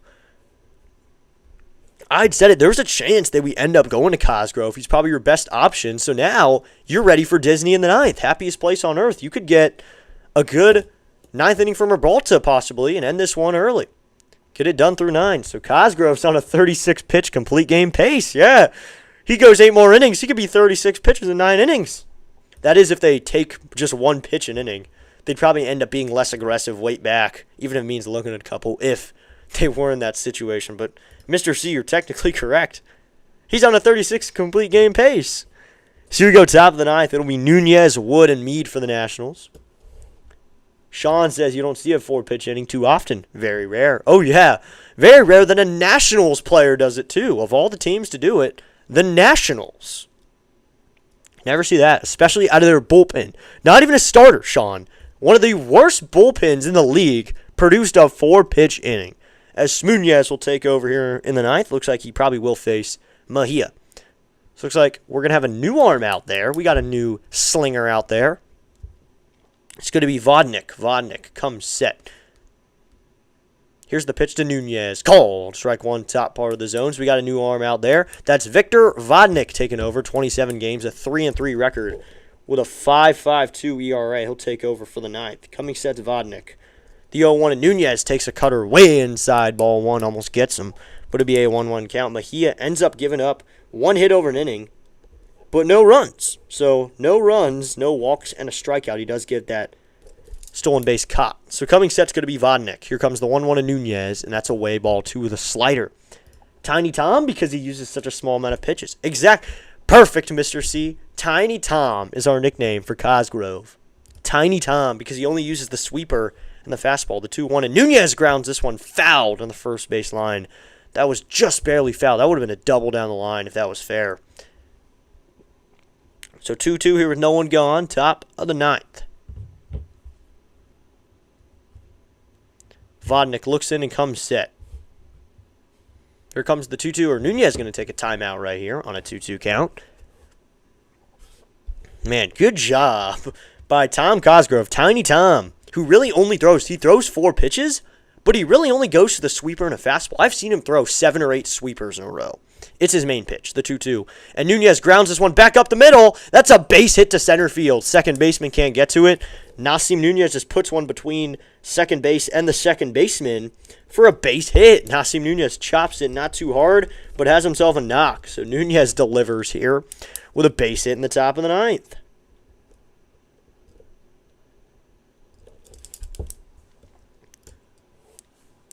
So all the runs today as well have been on home runs. So let's see if James Wood can join the party right here. He's 1 for 3, but all the runs have been induced by home runs. You got the Chaparro one, then later in the game Young, then later Abrams. The pitch to Wood is low in ball 1. You don't want Abrams to be, or Wood to be too aggressive though. With all the walks he draws and just how patient he is, and he still has 28 home runs while doing that. So be patient. Smoonez. Yep. Smoonez with a smooth single right there. Smoonez. Now, Vodnik will throw back over to first, back in safely on a dive. How many pitches does he have? If just the 2 grips, he can be Tommy 2-pitch. Oh, wow. That'd be a good one too, DN Dad. That'd be a good one too, but I think he technically has 4 because he's thrown them once in a game. Here's the 1-0 to Wood. Swing and a miss right through a fastball at 100 miles an hour from Vodnik. He only really throws the sweeper and the fastball. Let's be honest. He really only throws a sweeper and a fastball. The other 2 are technicalities. I think he's thrown a sinker maybe once or twice at the MLB level. He's Tommy 2-pitch. Fastball, sweeper, and his sinker has similar movement to the fastball, so it's not like the hitters really see the difference. Wood swinging a ground ball foul to be a 1-2 count. Good job there by Tom Cosgrove. Tommy 2-pitches, anything. We can call him Tiny Tom. Tommy 2-pitch, just great outing by him. So we 1-2 here. Vodnik steps back onto the rubber. He'll go to the pitch comm here to call a pitch. Coming set's going to be Vodnik. It'll be a 1-2 to Wood. Good 2-strike hitter, too. Here comes the 1-2 to Wood. Swinging a ground ball. This is to the second baseman. He goes to the shortstop for 1. Throw to first. Not in time. Wood beats it out. So that's a fielder's choice for James Wood. So James Wood beats that out. Hit to the second baseman. Kind of rolled over on it. Just grounded it to the second baseman. Didn't give up on it, though. Hustled it out. So James Wood stayed out of the double play. Tommy 2-pitch is a great name as well. Yeah, that's an awesome name. An awesome Andrew Alvarez name. So here we go. 1 out now. And that'll bring up Curtis Mead, who has 3 hits on the day. Curtis Mead's been raking of late. He's hitting .750 today, too. 3 of 4 today. Couple singles, a double, and he struck out. Vodnik sets. First pitch to Curtis Mead is in there. Called strike 1 at 100 miles an hour. It's an 0-1 count. Triple and a home run away from the cycle right here. Just saying. We're in the 9th, but we could bat around. So it's like Tom Cosgrove is sitting on the bench right now with his hat off. Here's the pitch. And that's away with a fastball and low. There's a chance that Cosgrove goes back out there for the 9th. I mean, why not? With the outing he just had, why not send him out? And he's facing the bottom of the order in the 9th. Johnson, Freeman, and Tovar. Here comes the 1-1. Here's the pitch. Swinging a fly ball foul to 1-2 now. So 1-2 here with 1 out in the top of the 9th. Nationals hold a 6-3 lead here. Nationals just trying to satisfy the victory here. Maybe add a couple insurance runs. So coming set, here's the pitch. Swinging a fly ball, hit out to left, but the left fielder McCarthy is there, and he will make the catch for out number 2. Wood is not going to advance to second, so 2 outs now. Meade got a decent piece of it, but just flies out, so there's 2 outs now. Curtis Meade got a decent hack of it. So here we go, 2 outs. Watching the St. Louis Angels game here remind me that Kurt Suzuki is the interim Angels manager. And by the way, the team calling the game is interviewing someone and paying scans attention to the game. Yeah, scan attention to the game, yeah. Here's the pitch to Lyle. Swing and a miss on an inside fastball to 0-1 count. That's something you got to still pay attention. Let's go. We're up to 649 subscribers. You still have to pay attention to the game when you're interviewing someone. You can't just not pay attention. Coming set is Vodnik. Here comes the 0-1 to Lyle. Lyle swinging a miss on a slider. It's an 0-2 count. Yeah, Mr. C, Kurt Suzuki isn't even the interim. Kurt Suzuki is the manager. That's the thing, Mr. C. Kurt Suzuki's their manager. And Adam Eaton is their first base coach. This is not an interim situation, Mr. C. Kurt Suzuki's their manager, and Adam Eaton is their first base coach. Coming set's going to be Vodnik. 0-2 to Lyle. Here's the pitch. Swinging a drive. Out towards center. Going back is Carrick. Onto the track at the wall. It's off the very top of the wall. Lyle could have 3 out of this. Wood's going to try to score. The throw is off the second baseman's glove. Lyle's going to be able to cruise in a third. He has himself a triple. Yes. Dalen Lyle delivers. It's now 7-3. Lyle with a hit right off the top of the wall out in right center. They might call this one advance on the throw, though. He's probably not going to have a triple. They will give him a triple. Wood scores from first on the play, and Dalen Lyle with an RBI triple to right center. The Nationals add on another one. It's now Nationals 7. Rockies 3, so it's no longer a save situation. First pitch to Abrams. Going to be inside, ball 1. Not every team has a DN. Thank you, DN Dad.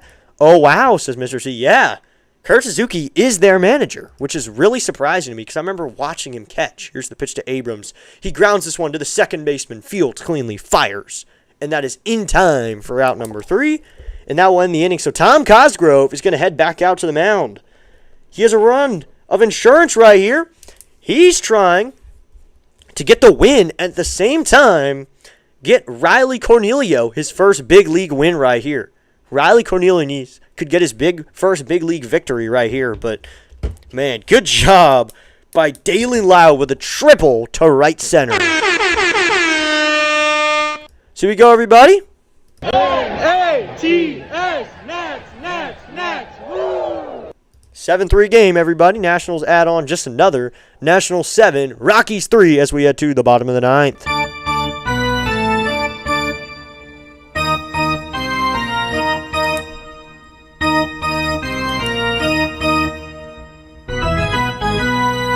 Charge!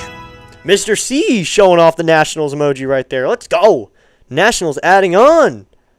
Wow, that stream's doing awesome. Yeah, thanks, Dan. We are doing awesome. It's a great stream. Curly W. Let's go. What's up, Curly W Express? He throws a couple fireworks in there. If anyone knows about this bad bullpen, Curly W Express has seen it. He has seen it a lot. In 2019, Eaton and another player used to do the driving the truck stick on the bench. Who was it? I can't remember. It was Howie Kendrick. Howie Kendrick and Adam Eaton. Favorites. And Dan says Howie. Yep. More fireworks in the chat. Let's go. Dong. Howie Kendrick to right. Right field home run. Howie Kendrick off the foul pole gave the Nationals a lead after Anthony Rendon had a bomb to left. You can't overthink that. The fact that Anthony Rendon still tied the game into the Crawford boxes. He still hit a tank. So, can't overthink that. It was Howie Kendrick, Mr. C. And they did it into 2020, but not as much. Here we go. Bottom of the 9th. Tom Cosgrove going to try to put this one away right here. Nationals 7, 12, and 2.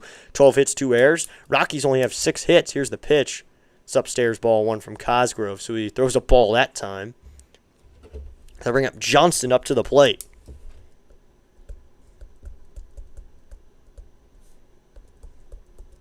So it's going to be full Johnson. Here's the pitch. Swing and a miss on a sweeper inside. We bang foul poles, not trash cans. Yes, Mr. C. We bang foul poles, not trash cans. Mr. C, I would put that on a shirt. Let's go. We are up to 650 subscribers. I didn't really, if I forgot to notice, but let's go. Here's the 1-1 from Cosgrove. Swinging a shot out towards left field. Coming in his cruise. A little bit over towards left center.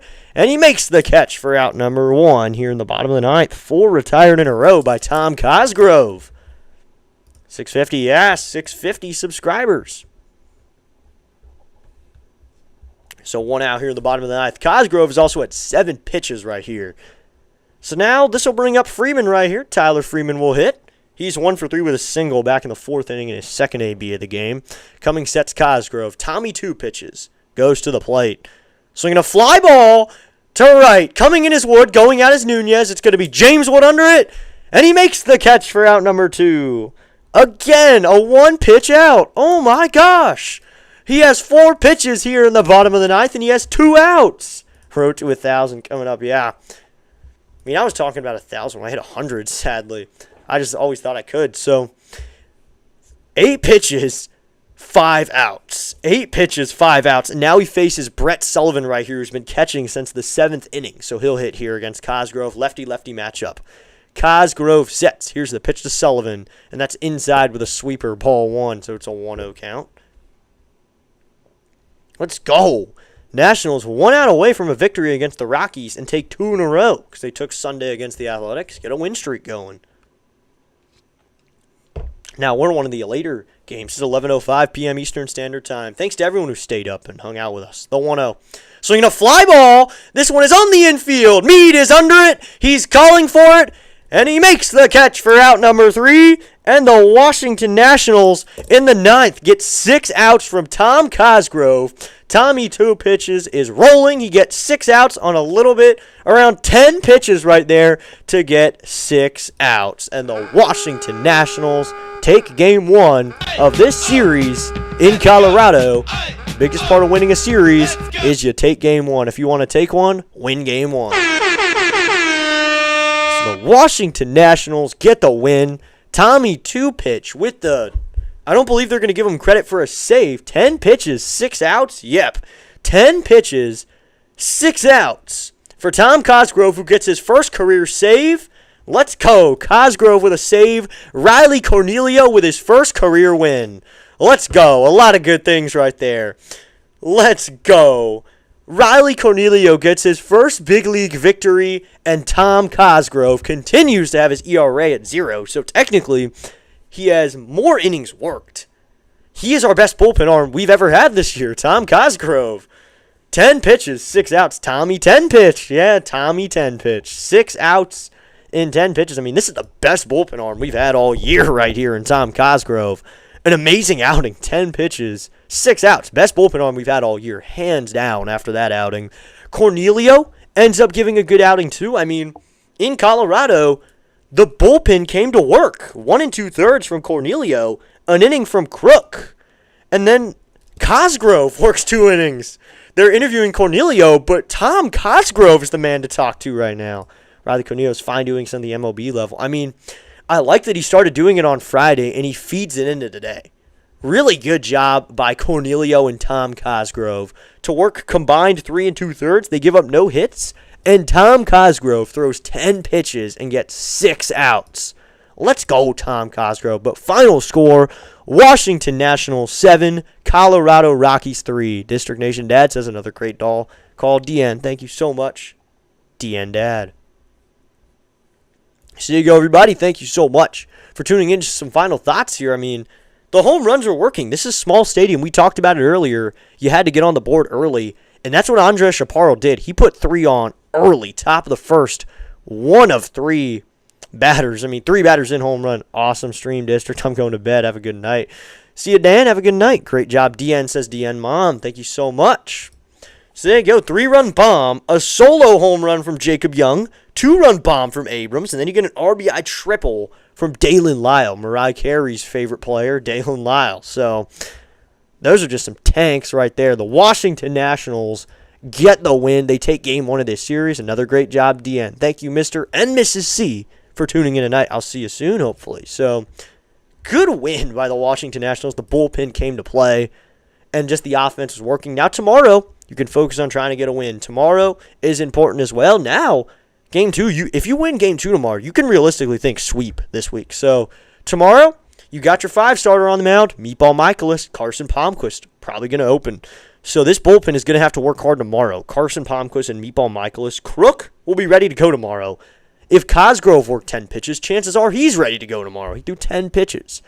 Rabalta, ready to go. Beater will probably be ready to go Tuesday. The good thing is the bullpen's going to be ready to play Tuesday. That is really good. So it's good that Cornelio and Cosgrove give us some bulk in this game. That was really great. So that's going to be where we ended, everybody. So this is going to be the end of the stream. We do have an outro video for tonight. Final score, the Washington Nationals 7 and the Colorado Rockies 3. Thank you so much for tuning in. Come back here same time tomorrow. It's going to be same time, and we will be on live. It'll be Meatball Michaelis, Michael Lorenzen. They'll be taking the mound. Michael Lorenzen, one of 2 no-hitters pitched against the Nationals. But this year, he's 3-9 with a 6.22. Miles Michaelis 3-7 with a 5.53. And looks like PJ Pullen, looks like we just got an MRI, and it reveals no damage to UCL. Good there. So Pullen should be back quickly. PJ Pullen, but if this bullpen keeps doing what it does, if Tommy 10 pitches keeps dominating, no reason why he cannot come. He can take his time. So that's going to end stream, everybody. We're headed over to Sinbin Stream. He's covering some WNBA. He's got Washington Mystics tonight. So head over to Sinbin Stream for the rest of the night, everybody. Tune in there. Be sure to hit that like button. Hit that subscribe button. Thank you so much for tuning in. Head over to Sinbin Stream for the rest of the night. He'll be covering some WNBA. And thank you so much for helping us hit 650 subscribers. I hope to see you soon right here on District Nation. Today's broadcast was brought to you by Watch It Fly Media. So thank you so much. Have a great rest of your night, everybody. I'll see you here same time tomorrow. Coors Field will host Game 2 of this 3-game series. Hope to see you soon right here on District Nation. Final score, Nats 3, Rockies 7. See you soon. Have a great night, everybody. See you soon.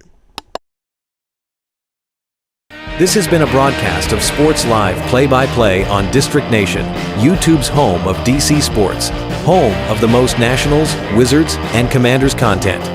Brought to you by Watch It Fly Media. We'll see you soon, right here on District Nation.